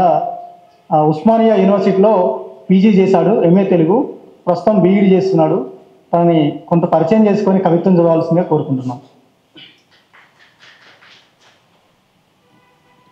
గుడ్ ఈవినింగ్ వండా. నేను సలీం కందికొండ. ముందుగా నా జన్మకు కారణమైన మా అమ్మా నాన్నలు మున్ని దస్తగిర్లకు ప్రణమిల్లుతూ, వాళ్ళ పాదాలకు ప్రణమిల్లుతూ, నాకు కవిత్వ భిక్ష పెట్టిన నా గురువులు కందుల ప్రేమ్ కుమార్ గారు, అలాగే రౌలపాటి సీతారాం గారికి వారి పాదాలకు ప్రణమిల్లుతూ, నేను ఈరోజు ఇక్కడ చదవడానికి అవకాశం ఇచ్చిన యాకూబ్ సార్కి, డాక్టర్ చంద్ర శివన్నకి, అలాగే మిత్రులకి, కవి సంగమానికి కృతజ్ఞతలు తెలియజేస్తున్నాను. ముందుగా నా కవిత్వ ప్రస్థానం స్కూల్లో ఉన్నప్పుడే చిన్న చిన్న కొటేషన్ లాగా రాసుకుని నోట్స్ మెయింటైన్ చేసుకుంటూ అట్లా రాసుకుంటున్న ప్రయాణంలో మా గురుగారు కందుల ప్రేమ్ కుమార్ గానే మంచి సింగర్, గాయకుడు, రచకుడు, వాగ్గేయకారుడు. ఆయన ప్రతిరోజు లంచ్ బెల్లో పిల్లలందరూ ఫ్రెండ్స్తో కానీ టీచర్స్ అందరూ స్టాఫ్ రూమ్లో తింటే మేము వంటగది దగ్గర సారు నేను కూర్చొని 2 సంవత్సరాలు అలా కలిసి భోజనం చేశాం. ఆ టైంలోనే మేము ప్రతి ముద్దకి సాహిత్యాన్ని అద్దుకొని తిన్నామేమో. అందుకే ఈరోజు నేను ఇక్కడ నిలబడ్డాను. ప్రభావం నాకు ఇంటర్ తర్వాత డిగ్రీకి రావడం, డిగ్రీలో నేను సెకండ్ లాంగ్వేజ్గా ఇంటర్ డిగ్రీ హిందీ తీసుకున్నాను. ఆ సార్ నాకు ఫోన్ చేసి, సీతారాం సార్ ఉన్నారు, నువ్వు తెలుగు తీసుకో బాబు, బాగుంటుంది, అక్కడ సాహిత్య సముద్రం, అది నీకు అంతో ఎంతో కాస్త అభిరుచి ఉంది కాబట్టి నువ్వు తెలుగు తీసుకో అంటే సార్ క్లాస్ విన్నాను ఒకసారి, సీతారాం సార్ క్లాస్. తర్వాత హిందీ క్లాస్లకు వెళ్ళలేదు. ఆ ప్రభావం, నేను కవిత్వం రాయడం, నేను చదవడం, నాకు ఉన్న ఇష్టాన్ని సార్ గుర్తించి డిగ్రీ కాలేజీల్లో జరిగే అనేక కవిత్వ పోటీలకు నన్ను పంపించడం ద్వారా యువతరంగం స్టేట్ లెవెల్లో నేను 2015లో స్టేట్ ఫస్ట్ ప్రైజ్ వచ్చింది నాకు. అదే తరుణంలో Mahabubnagar MVS degree and PG కాలేజ్లో పేర్లరాము అదే రోజు రాష్ట్ర స్థాయి పోటీలో నాకు పరిచయం అయ్యాడు. ఆ రోజు నుండి ఈ రోజు వరకు మేము రాస్తూ వస్తున్నాం. అలా వస్తున్న తరుణంలోనే ఈ కవిత్వాలు రాస్తూ దాని తర్వాత ఉస్మానియా యూనివర్సిటీకి రావడం, ఎంఏ తెలుగు చేయడం, ఒక సాహిత్య సముద్రంలో పడినట్టయింది. ఇక్కడ ఉండి అనేక సాహిత్య కార్యక్రమాలకు అటెండ్ అవుతూ అనేక మంది కవులు, రచయితలు పరిచయం కావడం, ఈ సాహిత్య వాతావరణం ఇలాగే రన్ అవ్వడం వల్ల నేను ఇక్కడ ఉన్నాను. మరొకసారి యాకూబ్ సార్కి, చందు శివన్నకి, నిజాం కాలేజ్కి, కవి సంగమానికి ధన్యవాదాలు తెలియజేస్తూ, ఇందాక వేణుగోపాల్ సార్ మంచిగా గుర్తు చేశారు. నాకు ఇంటర్లో ఉన్నప్పుడు బక్రీద్ పండుగ కానుకగా మా ప్రేమ్ కుమార్ సార్ బక్రీద్కి శ్రీశ్రీ మహాప్రస్థానాన్ని కానుకగా పంపించారు. అది చదివి నేను డిగ్రీలో కన్నీటి పులవన అనే ఒక కవిత్వం రాసుకున్నాను. దాన్ని నేను రాసి చదువుతుంటే సీతారాం సార్ని కలవడానికి వచ్చి బండారి రాజ్ కుమార్ అన్న, కాసుల రవికుమార్ అన్న వీళ్ళిద్దరు వచ్చి నన్ను చూసి, ఊరూరా కవి సంగమం అప్పుడే స్టార్ట్ చేస్తున్నారు, ఫస్ట్ ఊరూరా కవి సంగమం సిరీస్ నరసంపేటలో అయింది, ఆ 10 మంది సెలెక్ట్ చేసిన కవుల్లో నేనొకడిని, అక్కడి నుండి కవి సంగమం పరిచయం అయింది, దాని నుండి ఇక్కడి వరకు ఈ ప్రయాణం కొనసాగుతుంది. ఆ రోజే ఇంతమంది కవుల్లో నాగిల రమేష్ సార్ అక్కడే పరిచయం, సూఫీ అన్న, ఇబ్రాహీం నిర్గున్ సార్, ఇట్లా యాకూబ్ సార్ని అదే రోజు ఫస్ట్ టైం చూడడం, చాలామంది పరిచయం అయిన తర్వాత అనేక మంది కవులు ఈ హైదరాబాద్ పరిచయం అయింది. ఇప్పుడు సార్ గుర్తు చేసినందుకైనా ఆ కవిత్వాన్ని మరొకసారి నేను చదువుకుంటున్నాను. నేను రాసిన కన్నీటి పులవన కవిత్వాన్ని చదువుతున్నాను. కన్నీటి పులవనలో ఎప్పుడైనా తడిశారా మీరు? నేనైతే తడిసి ముద్దయ్యాను, అంతేకాదు తడిసి తడిసి తుమ్మ ముద్దయ్యాను. ఆధునిక సమాజంలో అలమటిస్తున్నాను నేను, ఆకలితో కాదు ఆవేశంతో. ఆధునికత ఇది అనాగరికత, అర్థం కాని పరిస్థితి నేటి సమాజంలో. అంతులేని పేదరికం, అదుపులేని నిరుద్యోగం, అబద్ధం కాదు ఇది నిజం, నిజం పచ్చి నిజం. ఇవన్నీ చూసి కన్నీటి పులవనలో తడిశాను నేను, ఇప్పటికీ తడుస్తున్నాను నేను. దేశంలో రాక్షస రాజకీయాలు, నిర్లక్ష్యాధికారులు ఉన్నంతకాలం నేనే కాదు మనమంతా కన్నీటి పులవనలో తడవాల్సిందే, తనివి తీరా ఏడవాల్సిందే. ఈ దౌర్భాగ్య దేశాన్ని చూసి నేను సిగ్గుతో తలదించుకోనా లేక తల బాదుకోనా? ఇవన్నీ నన్ను కన్నీటి పులవనలో తడిపాయి. మరి కన్నీటి పులవనలో ఎప్పుడైనా తడిశారా మీరు?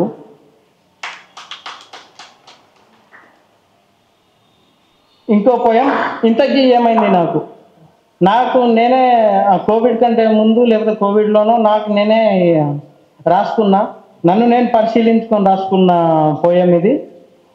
నాకు లాగానే కనిపిస్తూ చాలామందికి ఇది అన్వయించుకునే అవసరం కూడా ఉంది. ఇంతకీ ఏమైంది ఏమైందో ఈ మధ్య నాకు, ఉలుకు లేదు పలుకు లేదు, అప్పుడున్నంత చురుకుదనం ఇప్పుడు లేనే లేదు. ఎందుకో ఇదంతా అని ఆలోచిస్తూ అడుగు నీడలో నిజాన్ని వెతుక్కుంటూ నడుస్తున్నాను. నా ఆలోచన పరిజ్ఞానాన్ని ఉపయోగించి సాంకేతిక పరిజ్ఞానమే దీనికి కారణమని తెలుసుకున్నాను ఎట్టకేలకు. సెల్ ఫోన్ నా చేతిలో ఉన్నప్పటికీ దాని చేతిలో నేను ఆడుతున్నాను. ఫేస్బుక్, వాట్సాప్, క్యారమ్ ఏది 2 నిమిషాలే, పైసా పని లేదు, క్షణం తీరిక లేదు, అంతా ఆన్లైన్ హంగామానే. సలీం ఎక్కడా అంటే సలీం అక్కడుంటాడు ఇక్కడుంటాడు కాకుండా సలీం ఎక్కడున్నా ఆన్లైన్లో ఉంటాడు. Go there and meet him అనే సమాధానం వచ్చే పరిస్థితి మిత్రుల నుండి. సమూహం నుండి తప్పిన గొర్రెల ఒంటరయ్యాను, సమూహం నుండి తప్పిన గొర్రెల ఒంటరయ్యాను. తలెత్తి చూస్తే ఇప్పుడు సమాజంలో సమూహమే లేదు, మిగతా గొర్రెలన్నీ నాలాగే ఒంటరయ్యాయి. అంతా ఆన్లైన్లోనే, ఆడటం చూడటం వినడమే, మాట్లాడడం మర్చిపోయా. ఇప్పుడు మాట మూగబోయింది, ఎంత ప్రయత్నించినా నా మాట మౌనం వీడి రానంటోంది.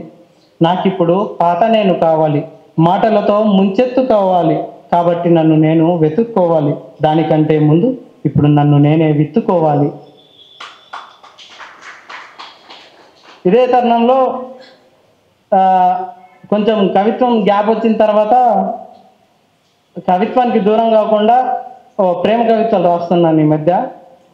అందులో నుండి ఒక 2-3 పోయమ్స్ వినిపిస్తాను. ఆమె ఒక కొత్త నిర్వచనం. నా ఫ్రెండ్స్ అందరూ దాదాపు నేను అనగానే చెప్పే పోయం ఆమె ఒక కొత్త నిర్వచనం. మీ అమ్మాయిలంతా ఒకటే అన్నాను.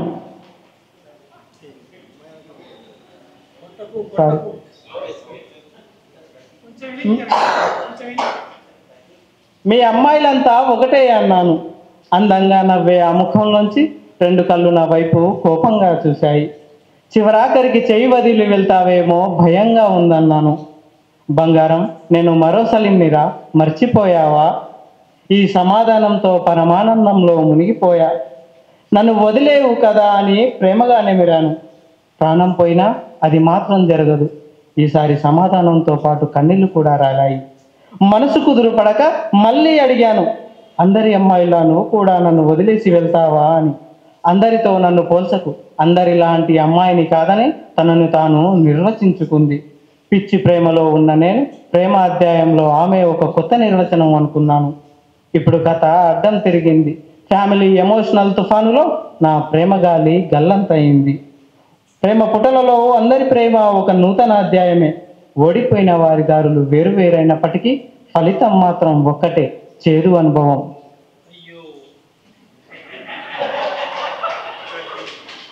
తర్వాత ఇంకో 2 పోయమ్స్ ఉన్నాయి, చిన్నవి చదివేస్తా.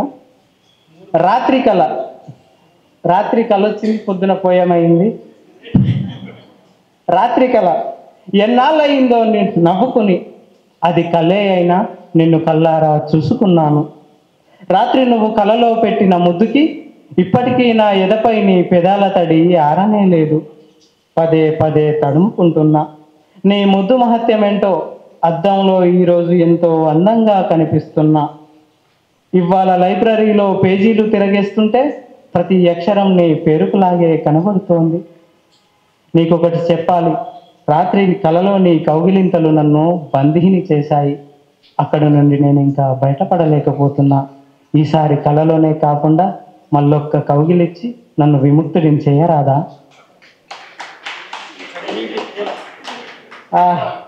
Last one. మా వర్షం కూడా పడుతుంది.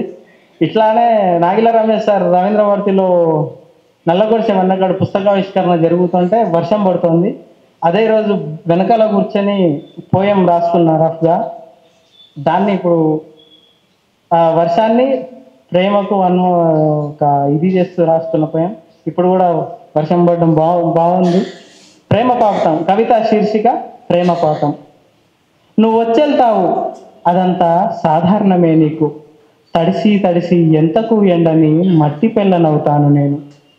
నువ్వు వచ్చిన ప్రతిసారి వర్షపాతం ఎంతో వాతావరణ శాఖ నిర్ధారిస్తూనే ఉంటుంది. నువ్వు వచ్చేళ్తావు, నీకంతా సాధారణమే. నేను ఎన్ని మీటర్లు పాతి పెట్టబడ్డానో ఏ వాతావరణ శాఖకు అంతు పట్టదు. నువ్వు చినుకై కురిసినా, నువ్వు ప్రేమై ముసురుకున్నా, నువ్వు తుఫానులా విజృంభించినా, నేను నిన్ను చేరడానికి నీ వైపు ఓ కాగితపు పడవనై ఉరుకులెడతాను. తీరాన్ని తాకకుండానే మునిగిపోతాను. నీకు గుర్తుందా, నేను భూమిని, నువ్వు ఆకాశమని చెప్పుకున్నాము కదా? నీకు గుర్తుందా, నేను భూమిని, నువ్వు ఆకాశమని చెప్పుకున్నాము కదా? నువ్వెప్పుడు తడిసింది లేదు. నేనే చిన్న చిడుకుకి నానిపోతుంటాను. మన మధ్యలో మబ్బులే దుఃఖాన్ని మోసుకొస్తున్నాయి. చుట్టూ కమ్ముకున్న ఈ కారు మబ్బులు బోరున రోదిస్తున్నట్టే ఉంది. ఆ రోదనైనా నీకు వినపడుతుందా? చుట్టూ కమ్ముకున్న ఈ కారు మబ్బులు బోరున రోదిస్తున్నట్టే ఉంది. ఆ రోదనైనా నీకు వినపడుతోందా? నీ ప్రేమ మీద ఒట్టు, నీ ప్రేమ మీద ఒట్టు. ఈ మబ్బులు మోసుకొచ్చిందంతా నువ్వు మిగిల్చిన దుఃఖమే.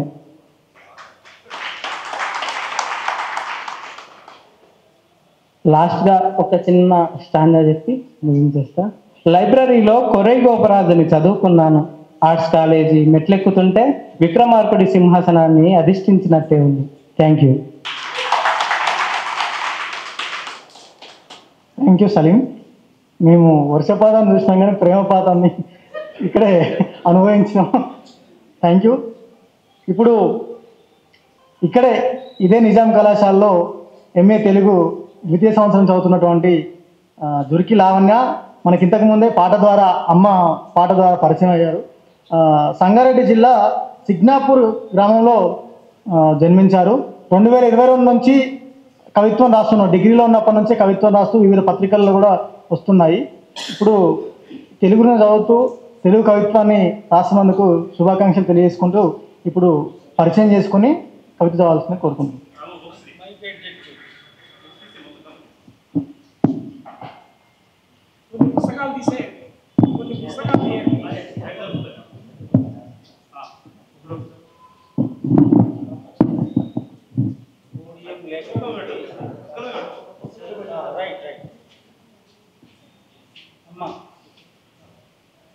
సభకి నమస్కారం.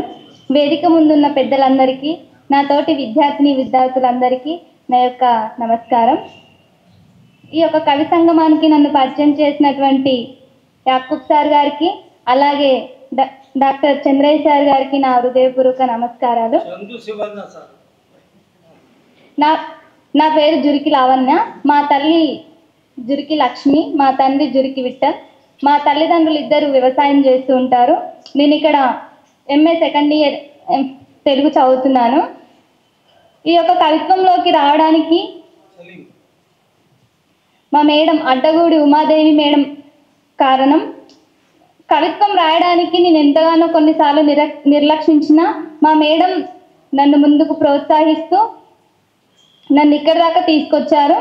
అలాగే ఎన్నో సాహిత్య అకాడమీలకు నన్ను పరిచయం చేసినటువంటి చంద్రయ్య సార్ గారికి మళ్ళొక్కసారి నా నమస్కారం. థ్యాంక్ యూ సార్, ఇక్కడ దాకా నన్ను తీసుకొచ్చినందుకు.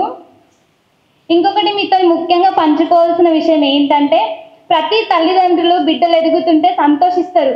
కానీ ఒక బిడ్డ చేసినటువంటి ఘనకార్యం ఇంటి దాకా వస్తే ఏ విధంగా ఫీల్ అవుతారో, మొదటిసారి పునాస బుక్ ఇంటికి వెళ్ళినప్పుడు మా తల్లిదండ్రుల కళ్ళల్లో నేను అలాంటి ఒక సంతోషాన్ని చూసిన. Sir Balachari sir, thank you so much. ఈ బుక్ను మా ఇంటి దాకా పంపించినందుకు. చెప్పండి, తెలంగాణ సాహిత్య కార్యదర్శి సార్, ఈ బుక్ మా ఇంటికి పంపించడం వల్ల మా తల్లిదండ్రులకైతే ఇంకా నేను కవిత్వం ద్వారా ప్రపంచాన్నే ఏలినంత సంతోషంగా ఫీల్ అయ్యారంటే ఇంకా మాటల్లో చెప్పడం కాదు, అది ఇంకా చెప్పలేము ఆ యొక్క ఆనందాన్ని. Thank you sir. మా తల్లిదండ్రులకి ఇంత మంచి ఒక గిఫ్ట్ ఇస్తానని ఎక్స్పెక్ట్ చేయలేదు. ఇంకా కవిత్వం చాలామందికి బాధలు, కన్నీళ్లను, కొన్ని సంఘటనలు బాధలను కలిగిస్తాయి.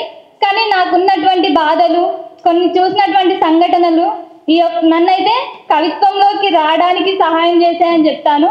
ప్రతిదీ కూడా చాలామంది చాలా విధాలుగా ఎక్స్ప్రెస్ చేస్తారు, కానీ నా కలం అనే మానవత్వం మాత్రం ప్రతిదీ కవిత్వం ద్వారానే తెలియజేస్తుందని నేను చెప్తా. ఇంకా నా యొక్క కవిత్వ ప్రయాణం మొదటిసారి నా కవిత్వం ఎలా స్టార్ట్ అయిందంటే కన్నీటి బ్రతుకు ద్వారా స్టార్ట్ అయింది. ఆవేదనతో స్టార్ట్ చేస్తాను నా కవితని. కానీ పెంచిన తల్లిదండ్రుల బ్రతుకు కన్నీటి సంద్రమైంది. ఎందుకంటావు? నిన్ను 9 నెలలు మోసి ప్రపంచాన్ని నీకు అందంగా పరిచయం చేసి నీ కాళ్ళ మీద నువ్వు నిలబడే వరకు నీకు ఊడిగం చేసినందుక పేగు తెగిన ప్రేమ బంధం ఎప్పుడూ నీవు సంతోషంగా ఉండాలని కోరుతూ నిత్యం నీతిని బోధించి మనిషిగా తీర్చిదిద్దుతూ నీకు పూలబాటలను వేసినందుక ఎదిగిన బిడ్డల కోసం ఎదురు చూస్తూ కనుచూపు పొలిమేరలో కాపు కాస్తూ ఎదతడి ఆరిపోయినందుక, కన్న ప్రేమ తనను ఆదరిస్తుందని గుప్పెడు మెతుకుల కోసం గుడ్డి కొంగలై చూస్తున్నందుక, వృద్ధాశ్రమంలో దిక్కులేని పక్షుల్లా ఎదురు చూస్తున్నందుక, కంటికి రెప్పలా కాపాడుకున్న పేగుబంధం ఎప్పుడు పలకరిస్తుందో తనివి తీర ఎప్పుడు చూస్తామా అని కళ్ళు కాయలైనందుక, తన బిడ్డల కోసం కలలు కంటూ అందమైన ఊహల ప్రపంచాన్ని అందుకుని అందరినీ విడిచి వెళ్ళినందుక, ఎందుకో మరి కన్న తల్లిదండ్రుల శోకం కన్నీటి సంద్రమైంది. ఎందుకంటావు? ఇంకొకటి రైతు సాము శీర్షిక. రైతో రక్షతి రక్షతః. రైతును మనం రక్షిస్తే రైతు మనలను రక్షిస్తాడు. ఇది వాస్తవం. మరి నేల తల్లిని నమ్ముకున్న రైతు, నాగలి పట్టి నలుగురికి అన్నం పెట్టిన రైతు నేల విడిచి సాము చేయమంటే ఎలా? రెక్కాడితే కానీ డొక్కాడని వాళ్ళు, రెక్కల కష్టం మీద బ్రతికే వాళ్ళు రెక్కల కష్టం ఆపితే ఎలా? ఎండకు ఎండుతూ వానకు తడుస్తూ ఏళ్ల కొలది భూమిని నమ్ముకుంటూ కాలం కన్నెర్ర చేసిన, కడుపు కాలిన కండరాలను కరిగిస్తూ కన్నీళ్లనే కాలువలుగా పారిస్తూ క్వింటల్ల కొలది పంటను పండిస్తూ వేల మందికి అన్నం పెట్టిన అన్నదాత, చెమట చుక్కనే నీటి చుక్కగా మార్చి నేల తల్లికి దాహం తీర్చే దాత రెక్కల సాము ఆపితే ఎలా? ఇంటిని పాడి పంటలను చూసుకుంటూ చెమట చుక్కను దారపోసి బిడ్డలను కార్పొరేట్ చదువులకు పంపుతూ పల్లె బాటను పానంలా కాపాడుకునే రైతు రెక్కల కష్టం ఆపితే ఎలా? భూస్వాముల చేతిలో రైతులు కీలుబొమ్మలుగా మారి నమ్ముకున్న భూమిని చేజార్చుకున్న రైతు ఉరితాడుకు బలి అయితే ఎలా? ఎలా?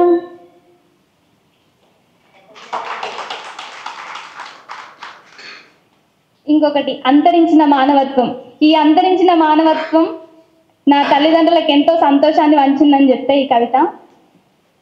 హృదయాన్ని కదిలించే కవనం అక్కడే రాయాలేమో, మనిషి జీవిత గమనంలో వచ్చే మార్పులను అక్కడే చూసి నేర్చుకోవాలేమో, తిండి కోసం ఆరాటపడే వ్యక్తుల ఆత్మఘోష అక్కడే పుట్టిందేమో, గుడ్డ కోసం వెతుక్కునే అగోచరమైన పరిస్థితులను అక్కడే వీక్షించాలేమో, ఇన్ని జరిగిన సాటి మనిషికి మనిషిలా సహాయం చేయని మనిషి మానవత్వం మరుగైందని, నగర వీధుల్లో మతిస్థిమితం లేకుండా అర్ధనగ్నంగా తిరిగే మనుషులను చూసి హేళన చేస్తుంటే అప్పుడు అనిపిస్తుంది ఆ మనుషులు చచ్చి మానవత్వం అనే సమాధిపై కలుపు మొక్కలు మొలిచాయని.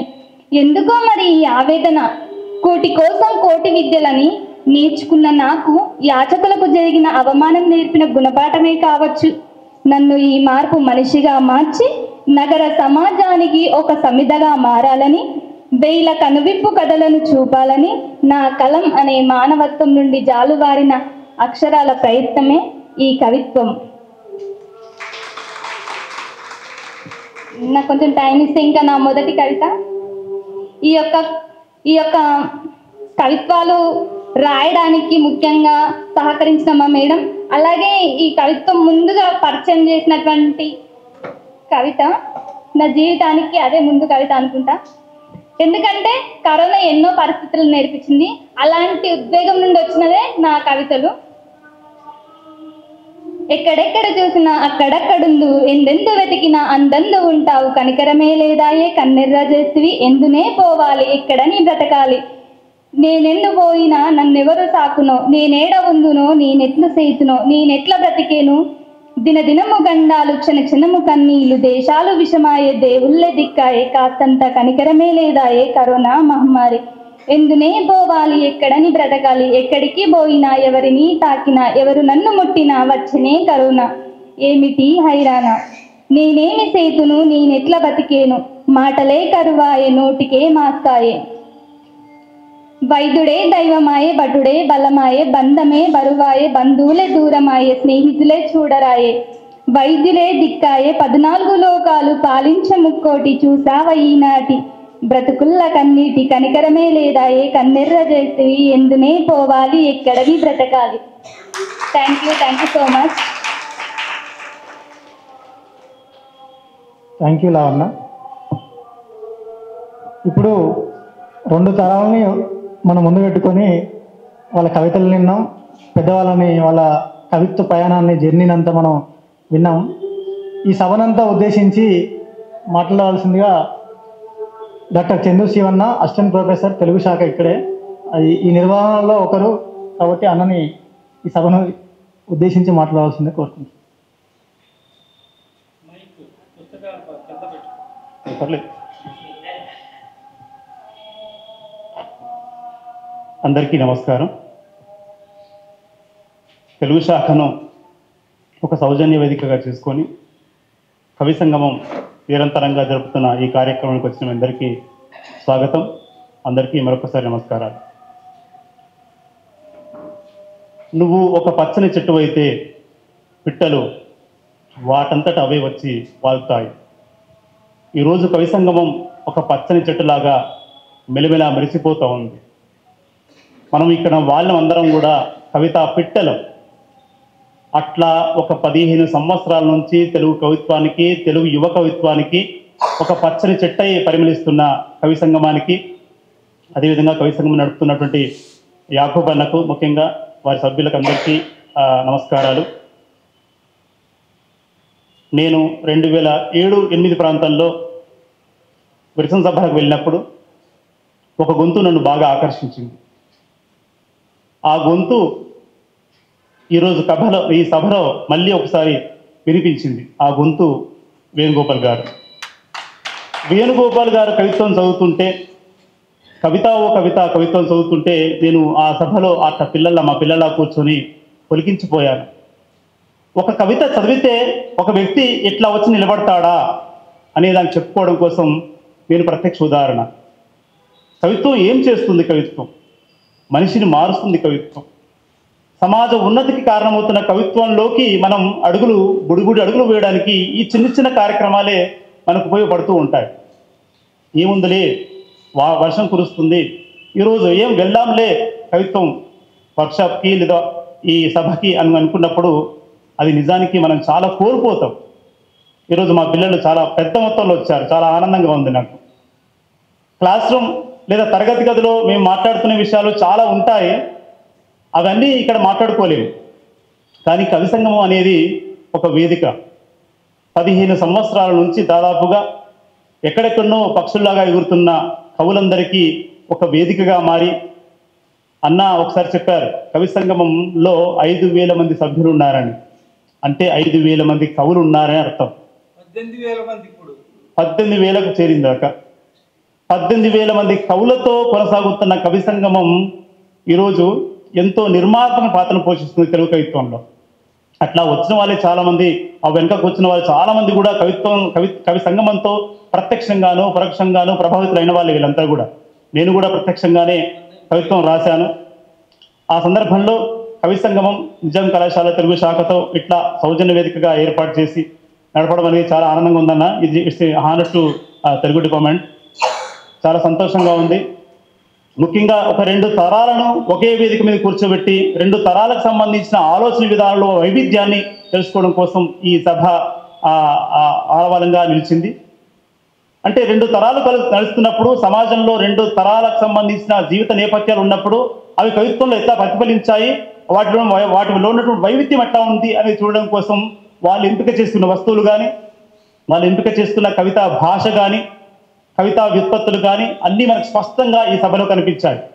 ఇంత వైవిధ్యం ఉంది. ఒక 2 తరాల మధ్య కవిత్వం రాయడంలో కానీ, కవిత్వం చదవడంలో కానీ ఇంత వైవిధ్యం ఉంది. ఈ వైవిధ్యం అంతటినీ ఇక్కడ ఇట్లా పరచడం చాలా ఆనందంగా ఉంది.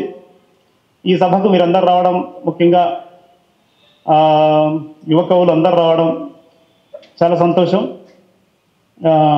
ఈ సభ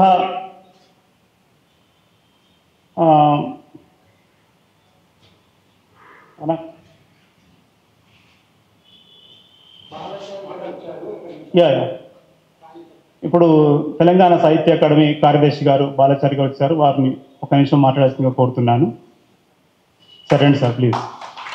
ఎందుకంటే మీ సునాస గురించి చెప్పారు కదా, ప్రయత్నాలు చేస్తారు.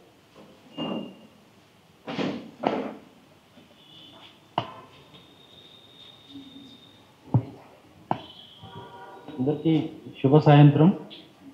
ఈ కవి సంఘం ప్రోగ్రాం గురించి చాలా రోజుల నుంచి వింటున్నాను యాకూబ్ సార్ దగ్గర. ఇవాళ ప్రత్యక్షంగా పాల్గొనడం చాలా ఆనందంగా ఉంది. పోయిన ప్రోగ్రాం కూడా రావాలి. మీరు అన్నట్టు వర్షం వస్తుంటే ఇవన్నీ అడ్డంకులు ఉండి కూడా రావడం అనేది చాలా గొప్ప విషయం. లాస్ట్ టైం వర్షంలో నేను తడిచిపోయే రాలేదు, మధ్యలో చాలా కుండపోత వర్షం వస్తే. లావణ్య ప్రస్తావించింది మీ ప్రత్యేకంగా మీ పేరు. Thank you Lavanya. యాక్చువల్గా మేము కూడా తెలంగాణ సాహిత్య అకాడమీ నుంచి కార్యక్రమాలు చేస్తున్నప్పుడు ఈ 2 తరాల లాగానే తప్పకుండా ఈ ఎంఏ కానీ లేకపోతే బయట ఉన్నటువంటి సాహిత్యం పట్ల ఆసక్తి ఉండి కవిత్వం రాసుకున్నటువంటి వాళ్ళని ఖచ్చితంగా నేను ఆహ్వానం పలుకుతున్నా. అదేవిధంగా వీళ్ళకి 2-3 పేజీలు డెడికేట్ చేశాం. పునాసలో కూడా ఈ యువతి యువకులు ఎవరైతే ఉన్నారో కవిత్వం రాసేటువంటి వాళ్ళని ప్రత్యేకించి వాళ్ళని పంపమనే వాళ్ళ కోసం పేజీలు కేటాయించి వాళ్ళ ద్వారానే అంటే వాళ్ళ కవిత్వాన్ని అందులో ప్రచురణ చేస్తున్నాను. ముఖ్యంగా ఈరోజు కవిత్వాన్ని వింటే ఇటొక్క తరం తర్వాత ఇటొక్క తరం, ముఖ్యంగా మాలతి పల్లా గారు వారిని ముఖ పుస్తక పరిచయం ఉంది, నేను ప్రత్యక్షంగా ఇవ్వాలని చూస్తున్నాను.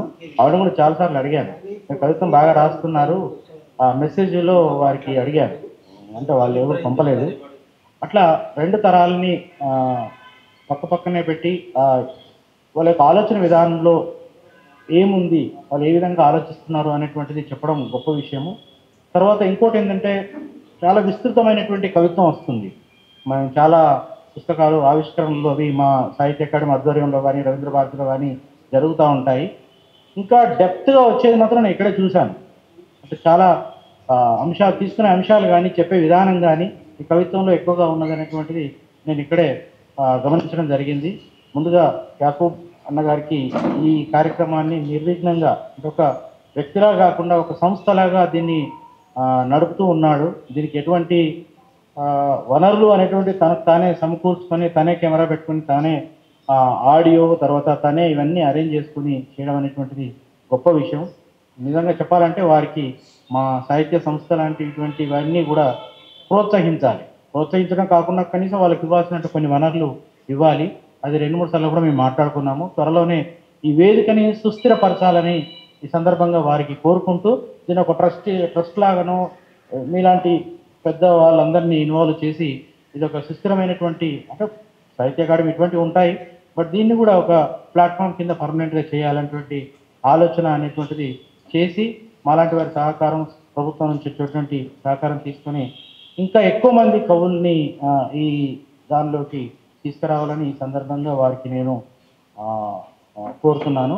మరి ఈ కార్యక్రమంలో నన్ను బాగా అంటే పిలిచినందుకు వారికి ధన్యవాదాలు తెలియజేస్తాను. మిమ్మల్ని ప్రత్యేకంగా లావణ్య ప్రస్తావించింది. ఇంకా పునాసలో యువకవులకి ఎక్కువ స్థానం ఇవ్వమని కోరడం కూడా ఉద్దేశం. తప్పకుండా పునాసాన్ని ఇంకా పెంచాల్సిన అవసరం ఉంది. దాన్ని మధ్యలో ఆగిపోయినటువంటి పునాసాన్ని మేము మళ్ళీ కొనసాగించి తీసుకొస్తా ఉన్నాము. అందులో కథలు, కవితలు, తర్వాత అనువాద కథలు, అనువాద కవితలు, వ్యాసాలు, సాహిత్య వ్యాసాలు అనేటువంటి వాటితోటి సాహిత్య పత్రికలు కూడా లేవు. ఇప్పుడు అంతా డిజిటల్లోనే చదువుతున్నారు. ఇందాక ఆన్లైన్లో దొరుకుతారు అన్నట్టు ఎవరైనా కూడా ఆన్లైన్లోనే దొరుకుతున్నారు, పుస్తకాలలో కాకుండా. సో అటువంటి వీరిని మనం చేయాల్సిన అవసరం ఉంది. నేను కూడా కవిత చదువుతాను, మీరు అనుమతిస్తే. నేను ఎప్పుడు చదవలేదు, ఎప్పుడు రాయలేదు కూడా. ఒకటేదో రాశాను, ఎప్పుడో రాస్తే ఒకరు ప్రచురణ చేశారు. అది ఎందుకో ఇవాళ నాకు ఆవేశం వచ్చినట్టుంది. ఒకసారి చదువుతాను. అయితే ఆ మధ్య పుష్ప 2 సినిమా వచ్చింది కదా, వచ్చినప్పుడు ఒక అమ్మాయి ఆ తొక్కిసలాటలో చనిపోయింది. నాకు ఎందుకో ఇటువంటి చూస్తే చాలా బాధ అనిపిస్తుంది. నేను వ్యక్తపరచలేనేమో కానీ ఒక యాక్సిడెంట్ జరిగినప్పుడు మా ఊరి పక్కన ఎవరినో ఒక తల్లినే తల తీసేయడము, ఆస్తి వివాదాలలో రకరకాలైనటువంటి క్రైమ్ని చూస్తున్నాం. ముఖ్యంగా ఆ సినిమాలలో కూడా వస్తుంది. మరి అటువంటి అవి చూసినప్పుడు ఎందుకో బాధ అనిపిస్తుంది. ఆ పుష్ప 2లో ఒక అమ్మాయి కాదు, పెద్ద ఆవిడ పిల్లల్ని తీసుకొని పోవడం ఏంది, ఆ సినిమా కోసం అంత కష్టపడి దానిలో చనిపోవడం ఏంది అనేటువంటిది ఎందుకో బాధ అనిపించింది. ఈ కళలలో ఈ కళలు మనకేం చెప్తున్నాయి? కళలు అంటే వాళ్ళు కళామ తల్లి అంటారు కదా, అసలు మనకేం చెప్పాలనుకుంటున్నారు? వాళ్ళని చూడడానికి పోయి చచ్చిపోవాలా? వాళ్ళ కోసం డబ్బులు ఖర్చు పెట్టాలా? మన జీవితాన్ని వదిలేసి వాళ్ళ దగ్గరికి ఎందుకు పోవాలి? ఏదో ఫార్మాట్ ఎంటర్టైన్మెంట్ అంటే చూస్తాం, అంతవరకు ఓకే. కానీ ఆనందించే విషయాలు చాలా ఉండగా అంత కష్టపడిపోయి నేను కూడా సినిమా అప్పుడు రామ్ గోపాలవరం సినిమాలో, మణరత్న సినిమాలో అందులో చేతులు పెట్టి, మనకో ప్యాషన్, అందులో దేవి థియేటర్లో వెళ్ళి చేతులు పెట్టి చేతులలో అంత నొప్పి చేసుకున్నటువంటి సందర్భాలు కూడా ఉన్నాయి. కానీ ఎందుకో ఒక స్టేజ్కి వచ్చిన తర్వాత మనం అట్లా చేయలేము ఎప్పటికీ కూడా, ఆలోచన విధానం మారుతుంది. మరి అటువంటి దాంట్లో ఎందుకు వెళ్ళారు అనేటువంటిది వస్తున్నాయి ఫీలింగ్స్ అని ఒక కవిత రాశారు. అయ్యో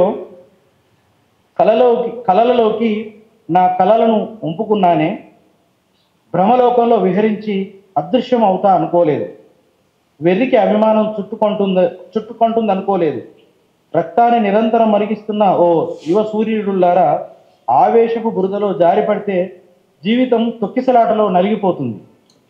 ఆనందాల హరివిల్లులు, ఎగిరి గంతులేసే స్టెప్పులు, విషాద గీతాలు వినిపిస్తాయి. కలామ తల్లి గుండెలు బాదుకుంటోంది. అదిగో శవయాత్రలకు కరెన్సీ పుష్పాలు, శవాల నృత్యం, ఫీలింగ్స్ని కరెన్సీతో కొనుక్కున్నట్టుంది, ఫీలింగ్స్ వస్తున్నాయి అనేటువంటి ఒక చిన్న కవితను రాశాను. ఎవరు నవ తెలంగాణ సోపతి వారు ప్రచురించారు.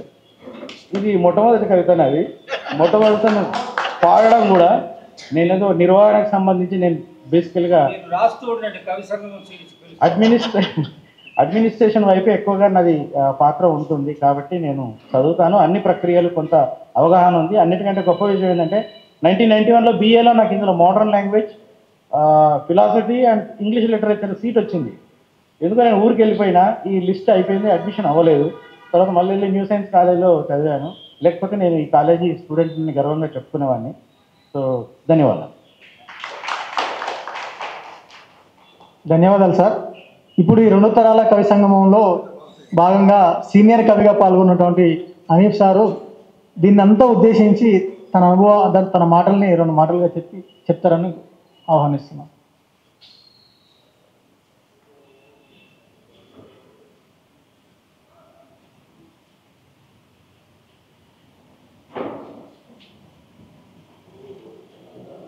ఈ సభలో పాల్గొనడం నిజంగా నాకు బాగా చాలా ఆనందంగా ఉంది. ఇంతమందిని చూడటం, ఇంత యువకుల్ని చూడటం అనేది నాకు కూడా ఉత్సాహం వచ్చేట్టుగా ఈ స్పందనలు కలుగుతున్నాయి. అంటే నాకు ఇప్పుడు లేకపోయినా ఫిగర్ చెప్పాడు, కవి సంఘం యొక్క 18,000 మంది సభ్యులు అంటే నేను ఆశ్చర్యమైంది. ఇంతమంది 18,000 మంది ఉండి ఒక రచయిత ఒక 1000 కాపీలు వేసుకుంటే అందులో 500 కాపీలు అమ్ముడుపోవడం కూడా జరగడం లేదు. 500 కాపీలు పంచుతున్నాడు అక్కడ పక్కన, 500 కాపీలు ఇంట్లో ఉంటున్నాయి. మరి ఇంతమంది ఏం చదువుతున్నారు అనేది నాకు ఆశ్చర్యం. అంటే చదవటం లేదా, పుస్తకం కొట్టడం లేదా? పుస్తకం కొని చదవండి.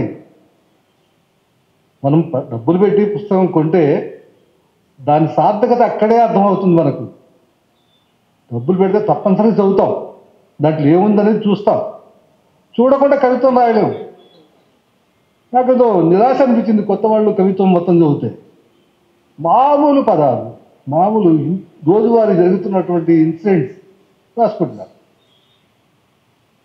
ప్రపంచం చాలా అట్టుడికిపోతుంది. ప్రపంచాన్ని చూడండి మీరు. ప్రపంచాన్ని చూసి ప్రపంచం ఏ నడక నడుస్తుంది, ఏం కావాలా ప్రపంచానికి, ఈ మనిషికి ఏం కావాలా, మనిషి దశ ఏ రూపంలో ఉంది, ఇంత హీనంగా ఎందుకు బతుకుతున్నాడు, కనీసం మానవత్వం లేకుండా. ఆలోచించండి. ఇంతమంది ఇక్కడ ప్రతి నెల మీరు ఇక్కడ కూడతారు కదా, కూడినప్పుడు ఆ మేరకు ఎవరైనా ఒకళ్ళని సజెస్ట్ చేసి కవిత్వం గురించి చెప్పించండి, ఒక ఉపన్యాసం ఇప్పియండి. ఇప్పుడు సార్ ఉన్నారు, వేణుగోపాల్ గారు ఉన్నారు, ఇప్పుడు దగ్గరలో ఉంటారు. ఆయన ప్రపంచం మొత్తం గమనిస్తూ ఉంటారు. ఆయన నుంచి పాఠాలు తీసుకోవాలి. తీసుకొని మనం ఏం రాయాలా, ఏం రాయకూడదు, ఏం రాస్తున్నాం, ఇట్లా ఎందుకు రాస్తున్నాం, అట్లా ఎందుకు రాయలేదు. కవిత్వం అంటే ఒక మనలో ఉన్నటువంటి మార్పు రావాలి. ఒక కవిత రాసినాం అంటే ఆ కవిత ఏ వరకు రాసినాం, ఎందుకు రాసినాం, దాన్ని ఏమన్నా చేయగలిగామా, ఏ ఇన్సిడెంట్ చూసాం మనం, దాని మన స్పందన ఏంటి రాయాలి కదా. ప్రపంచం చూస్తూ ఉంటుంది, అది కూడా ఆ ఇన్సిడెంట్ కూడా ప్రపంచం చూస్తుంది, మన తోటి వాళ్ళు కూడా చూస్తారు. మనం చూడటం వల్ల దానికి ఒరిగిందే ఉంది. కవి చూసాడంటే అదనంగా ఏమైనా చెప్పగలగాలి. అదనంగా చెప్పకపోతే కవి చూసినా వేస్తే అవును మనుషులు చూస్తూ పోతుంటారు, కెమెరాలు తీసుకొని ఫోటోలు తీసుకుంటూ ఉంటారు. హత్య చేస్తుంటే షూటింగ్ చేస్తారు, వీడియో తీస్తారు, ఫేస్బుక్లో పెడతారు. ఇదేనా అతి దారుణమైన వాతావరణం కదా? మరి ఈ వాతావరణాన్ని చేయించాలంటే సాహిత్యం ముఖ్యం. సాహిత్యం మనిషిని సంస్కరించేది, రిపేర్ చేసేది. ఆ రిపేర్ చేసే లక్షణాలు కనబడటం లేదు. ఇంతమంది కుడుతున్నామంటే ఏదన్నా కొద్దిగా మెటీరియల్ ఉండాలి కదా, ఉండకపోతే కష్టం కదా. మన తోటి వాళ్ళకి చెప్పాలి కదా, చెప్పకపోతే ఇబ్బందే కదా. కానీ నేను బాగా ఇదైపోతున్నాను. కాబట్టి మీ అందరినీ చూడటం నాకు చాలా ఆనందంగా ఉంది. చాలా నిజంగా ఇప్పుడు రాకపోవడం కూడా తప్పే, కావాల్సిందంటే వేరే పనుల వల్ల రాకపోవటం వల్ల నాకు అట్లాంటి గ్యాప్ ఏర్పడింది. ఈసారి తప్పనిసరిగా వస్తాను, ప్రతిసారి వస్తాను. మిమ్మల్ని చూస్తుంటే ఒక విధంగా బాగా ఆనందం అనిపిస్తుంది నాకు. ఈ 4 మాటలు తీసినందుకు మీరు కొనండి, పుస్తకాలు కొనండి ప్లీజ్. 1800 మంది అంటే 1000 కాపీలు అమ్మడిపోవడం కష్టం కాదు. 1000 కాపీలు అమ్మాడంటే ఇంకో పుస్తకం వేయడానికి, ఇంకో పుస్తకం తీసుకురావడానికి ఆ రచయితకి ఊతం ఇచ్చినట్టు లెక్క, బలం ఇచ్చినట్టు లెక్క. ఇలానే జీవిస్తాడు కదా, రోజువారీ కుటుంబం ఉంటుంది, పిల్లలు ఉంటారు, అందరూ ఉంటారు కదా, అవన్నీ చూసుకోవాలి కదా. చూసుకుని దాంట్లో నుంచే డబ్బులు మిగిల్చుకొని పుస్తకం వేస్తాడు. అది అమ్ముడు పోకుండా ఇంట్లో కట్టలుగా ఉంటే ఫ్రీగా ఇస్తాడేమో అని ఎదురు చూడబోకండి. ఫ్రీగా ఇస్తాడని ఎదురు చూడబోకండి. 100 రూపాయలు అంతకంటే ఎక్కువ ఉండదు పుస్తకం, 100, 150 ఉంటుందేమో. అయితే కష్టం కాదు. కాబట్టి ప్లీజ్ మీ అందరికీ హృదయపూర్వకంగా నమస్కారం చేస్తున్నాను. నన్ను పిలిచి అంత ఆనందాన్ని పంచినందుకు మీ అందరికీ హృదయపూర్వకంగా కృతజ్ఞతలు తెలియజేస్తున్నాను.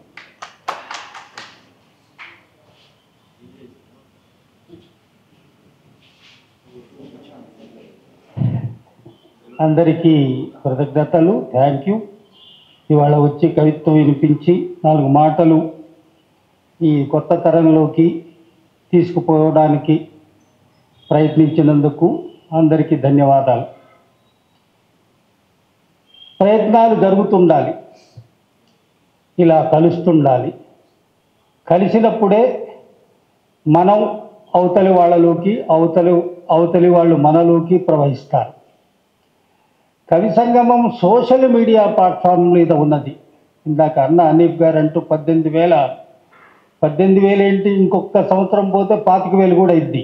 సోషల్ మీడియాలో దాంట్లోకి వచ్చి కవిత్వం చదువుదాము అనుకుంటున్న వాళ్ళు కవి సంగమంలోకి వచ్చారు. నా పాయింట్ ఎక్కడంటే, మేము కవిత్వం పట్ల మాకు ఆసక్తి ఉన్నది, మేము ఆ కవితల వైపుకు వస్తున్నాము అనే ఒక పాయింట్, దాని మీద నాకు ఆసక్తి.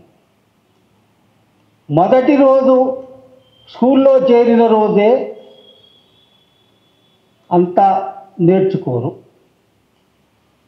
క్రమేణా సంవత్సరం దాటుకుంటూ ఒక దశకు వచ్చిన తర్వాత అంతా నేర్చుకుంటారు. అలా నేర్చుకోవడం అనేటువంటి విషయం వచ్చినప్పుడు 6 పీరియడ్లు ఉంటే 6 క్లాసులు జరిగితే దాంట్లో ఒక టీచరు ఆ స్టూడెంట్ని ఆకర్షిస్తాడు. మొత్తం మతలబంతా ఆ ఒక్క టీచరు ఆ స్టూడెంట్ మధ్యనే జరుగుతుంది. ఆ మిగతా 5 పక్కకు పెడతాడు. ఆ ఒక్కడు ప్రభావం, ఇందాక సలీం చెప్పాడు ఒక సారి గురించి, మాలతి ఒకరి గురించి ప్రస్తావించారు. మేము సాహిత్యం వైపుకి ఎందుకు వచ్చాము, ఎట్లా వచ్చాము, రాయాలనే ఆసక్తి ఎట్లా వచ్చింది.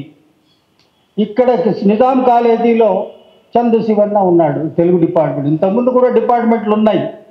కవిత్వం మా కాలేజీలో కూడా సౌజన్య వేదికగా జరపాలి అనుకొని అతను వచ్చేసరికి ఇంతమంది బంగారు తండ్రులు, ఇంతమంది బంగారు తల్లులు కవిత్వం అంటే సెకండ్ సాటర్డే కూడా సెలవుగా అయినా వచ్చి చేరుతున్నారు. ఇది ఒక్క రోజులో అయ్యే పని కాదు.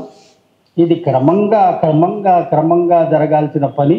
ఆ క్రమంగా జరగాల్సిన పనిని కవి సంగమం ఓపికగా, ఎంత ఓపిక అంటే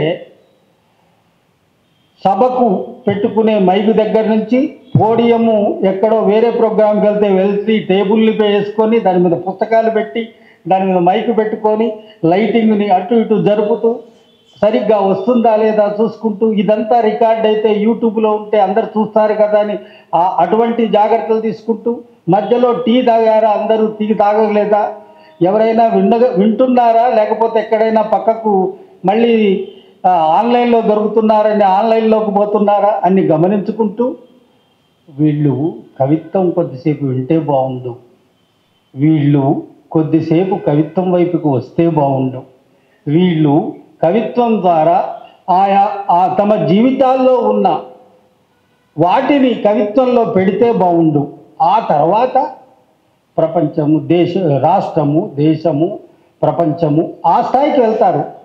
నేను చాలా ఉదాహరణలు చెప్పగలను. ఈ 15 ఏళ్లలో మీ గమనింపులో ఉంటే 1-2 ఉదాహరణలు చెప్తాను. నా ఎదురుగా నరేష్ కుమార్ సూఫీ ఉన్నాడు. ఇది అతను ఉన్నాడు కాబట్టి చెప్పడం కాదు. నాకు 2012లో పరిచయమైన నాడు కొన్ని చెప్తాను, క్షమించాలి. ఒక ప్రొక్లైనర్ బాగు చేసే ఒక మెకానిక్, ఐటీఐ చేసిన వాడు. తను 1500 జీతం కోసమో 2000 జీతం కోసమో ఒంగోలు ప్రాంతంలో, ఒంగోలుకు దూరంగా ఫీల్డ్స్లో ఒక ప్రొక్లైనరో లేకపోతే వాటిని బాగు చేసుకుంటూ ఉన్నవాడు సోషల్ మీడియాలో కవిత్వం రాయడానికి తొలి రోజుల్లో తను రాసిన పోయం చూశాను. తప్పులు ఉప్పులు ఉప్పులు తప్పులు. ఆ పోయమ్స్ కాకుండా క్రమంగా 2012 నుంచి 2025 వచ్చేసరికి తను ఎంత పరిణామం చెందాడు అంటే, ప్రపంచంలో జరుగుతున్న అనేక విషయాలు, గాజాలని, పాలస్తీనాలని, మణిపూర్లని, ఇంకా జరుగుతున్న విధ్వంసకాండని ఇవాళ తను కలం బట్టి పుస్తకాలు కవిత్వంలోకి తేగలుగుతున్నాడు, వ్యాసాలుగా రాయగలుగుతున్నాడు. నా ఎదురుగా ఉన్న నరేష్ కుమార్ సూఫీ 2012 నుంచి 2025 వచ్చేసరికి పరిణతి చూస్తే ఆశ్చర్యం. అట్లా నాగిళ్ళ రమేష్, తగుళ్ళ గోపాలు, పేర్ల రాము, సలీం కందికొండ, ఇట్లా ఒకరు తయారవుతారు. వీళ్ళు భవిష్యత్తులో బ్రహ్మాండమైనటువంటి కవులుగాను, సాహితీవేత్తలుగాను, సామాజికమైన విషయాలని విశ్లేషణ చేసేవాళ్ళుగా తయారవుతారు. మనం ఈ భూమి మీద బతికున్నాం, మనం అనేవాళ్ళం ఇక్కడ ఉన్నాం, ఇక్కడ జరిగే ప్రతి కదలికకు మేము ప్రతిస్పందిస్తాం. ఎవరి పట్లనైనా అన్యాయం జరిగితే చిన్న గొంతుకతోనైనా ఏంట్రా అలా చేస్తున్నావు అని అనగలిగేటటువంటి స్థాయిలోకి రాగలుగుతున్నాం. ఇంకా గట్టిగా ఉన్నవాడు ఏంట్రా నువ్వు చేయగలుగుతున్నది అని చెప్పగలిగే స్థాయిలోకైనా రాగలుగుతున్నాం. మనం మనుషులుగా ఉన్నాం అని చెప్పడానికి ఈ కవిత్వంలోకి రమ్మనమని ప్రేమగా అందరినీ పిలుస్తున్నాం. దానికి నువ్వు ఒక పచ్చని చెట్టు అయితే పిట్టలు వాటంతటా అవే వచ్చి వాలేను అనేది సాఫ్ట్గా చెప్తున్న ఒక ప్రేమపూర్వకమైనటువంటి ఆహ్వానం. ఆ ఆహ్వానం తర్వాత అన్న చెప్పినట్టు పుస్తకాలు కొనాలి, కానీ తెలుగులో వచ్చిన ప్రొడక్షన్ అంతా చూస్తే అన్ని పుస్తకాలు మనం కొనలేం. దాన్ని ఎన్నిక చేసుకొని పుస్తకాలు 1000 కాదు, 2000, 3000, 4000, 5000, 6000 కేరళలో లాగా ఒక పుస్తకం అనేక మార్లు రీప్రింట్ అయ్యేటువంటి పుస్తకాలు మన దగ్గర కూడా రావాలి. కొంత ఇప్పుడు అటువంటి పరిస్థితి వచ్చింది. మనకి దగ్గర పబ్లికేషన్ సంస్థలు కూడా పెరిగాయి, పబ్లిషింగ్ సంస్థలు పెరిగాయి. ఇవన్నీ కూడా రావడం बहुत సబర్ సే కామ్ లేనా హై. చాలా ఓపికగా పనిచేసుకుంటూ పోవడమే. ఆ ఓపికగా పనిచేసే క్రమంలో అన్న అనీఫ్ గారు, ఎదిరిపల్లి కాశన్న అన్న, మా అమ్మాయి మాలతి పల్ల, బంగారు తల్లి నువ్వు రాస్తున్న బ్రహ్మాండమైన పోయిమ్స్ ఇక రాయి. సలీం కందికొండ కొద్దిగా ప్రేమలోకి వెళ్తున్నాడు, ప్రేమ నుంచి మళ్ళీ అది సామాజికం, ప్రేమ అన్ని, ప్రేమ కూడా సామాజికమే కాబట్టి ఇంకా రాయి.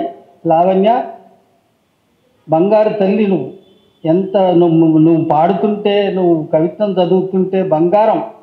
ఇంకా రాయాలి. జిరికి లావైనా పోయినసారి చదివింది ఎవరు? తన పేరు మర్చిపోయినారు.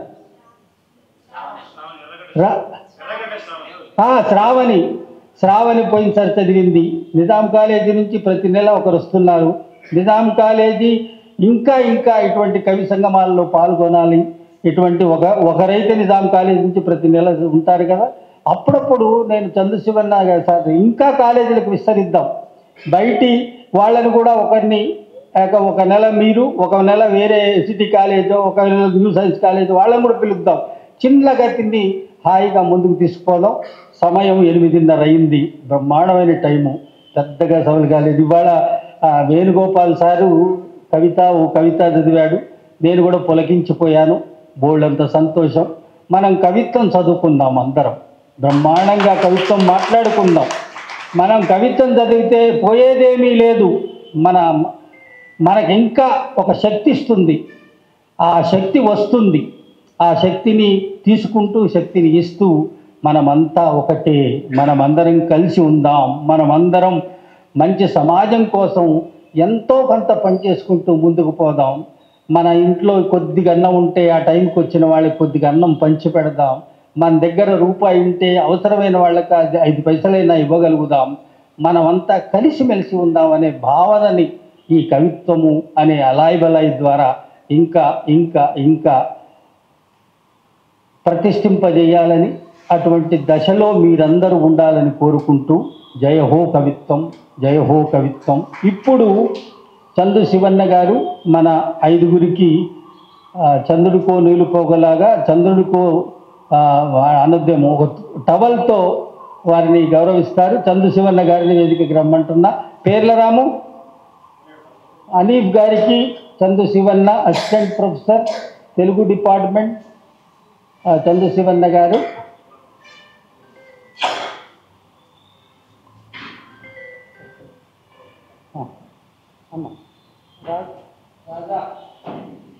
మళ్ళీ ఏం చదవడం లేదు, భయపడకండి. ఇంతకుముందు నాన్న కవిత్వం చదివినప్పుడు నేను చాలా ఎమోషనల్ అయిపోయి సరిగ్గా థ్యాంక్స్ చెప్పలేకపోయినా. సో ఈ అవకాశం ఇచ్చిన కవి సంఘం వారికి చాలా థ్యాంక్స్. ముఖ్యంగా నన్ను మొదటి నుంచి ఈ కవిత్వం రాయమని ప్రోత్సహించిన డాక్టర్ విద్యాధర్ జల్ది గారికి, యాకూబ్ సార్ గారికి థ్యాంక్స్. యాకూబ్ సార్ గారికి స్పెషల్ థ్యాంక్స్, ఎందుకంటే నన్ను ఈ తరంలో కూర్చోబెట్టారు. మా అమ్మాయి యాక్చువల్గా 2 ఏళ్ల కిందట నిజాం కాలేజ్ నుంచి BA చదివి పాస్ అయింది. కానీ సార్ నన్ను ఈ తరంలో కూర్చోబెట్టడం నాకు చాలా సంతోషం. Thank you.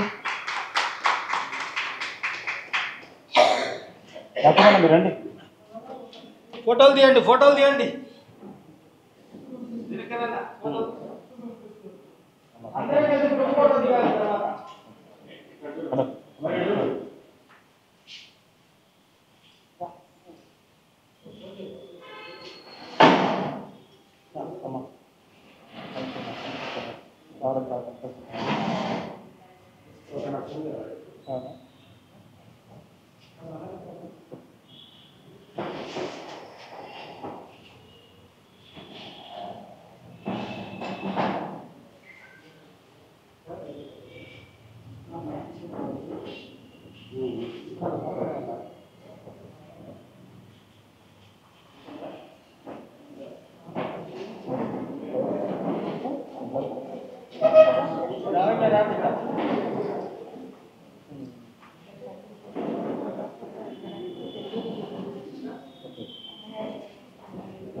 అందరూ గ్రూప్ ఫోటో దిగుతాం.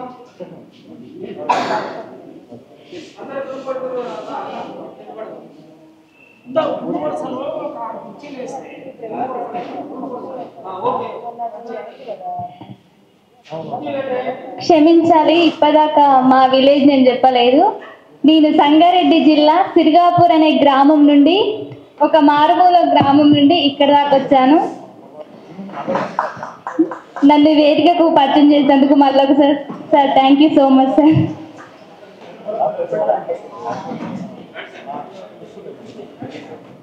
మిత్రులారా దయచేసి అందరు రండి, ఒక గ్రూప్ ఫోటో దిగుదాం మనం అందరం ప్లీజ్. అందరు రండి, సాయి రండి. వాన వచ్చినా కూడా మా నిజాం కళాశాల విద్యార్థులు తడుచుకుంటే సార్ వచ్చారు, చాలా థ్యాంక్స్ సార్.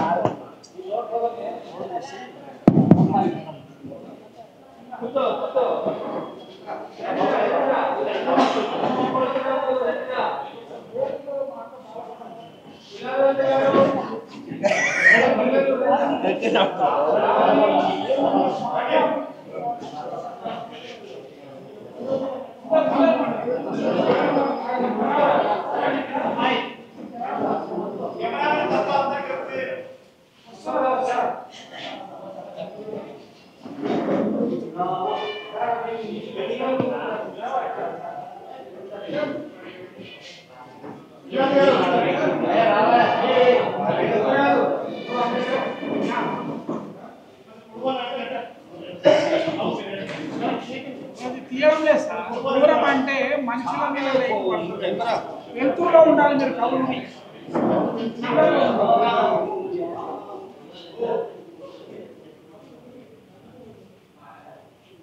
ఫోటోలు ఎవరు తీస్తారు? నా కోసం ఇద్దరు రండి ఇక్కడికి.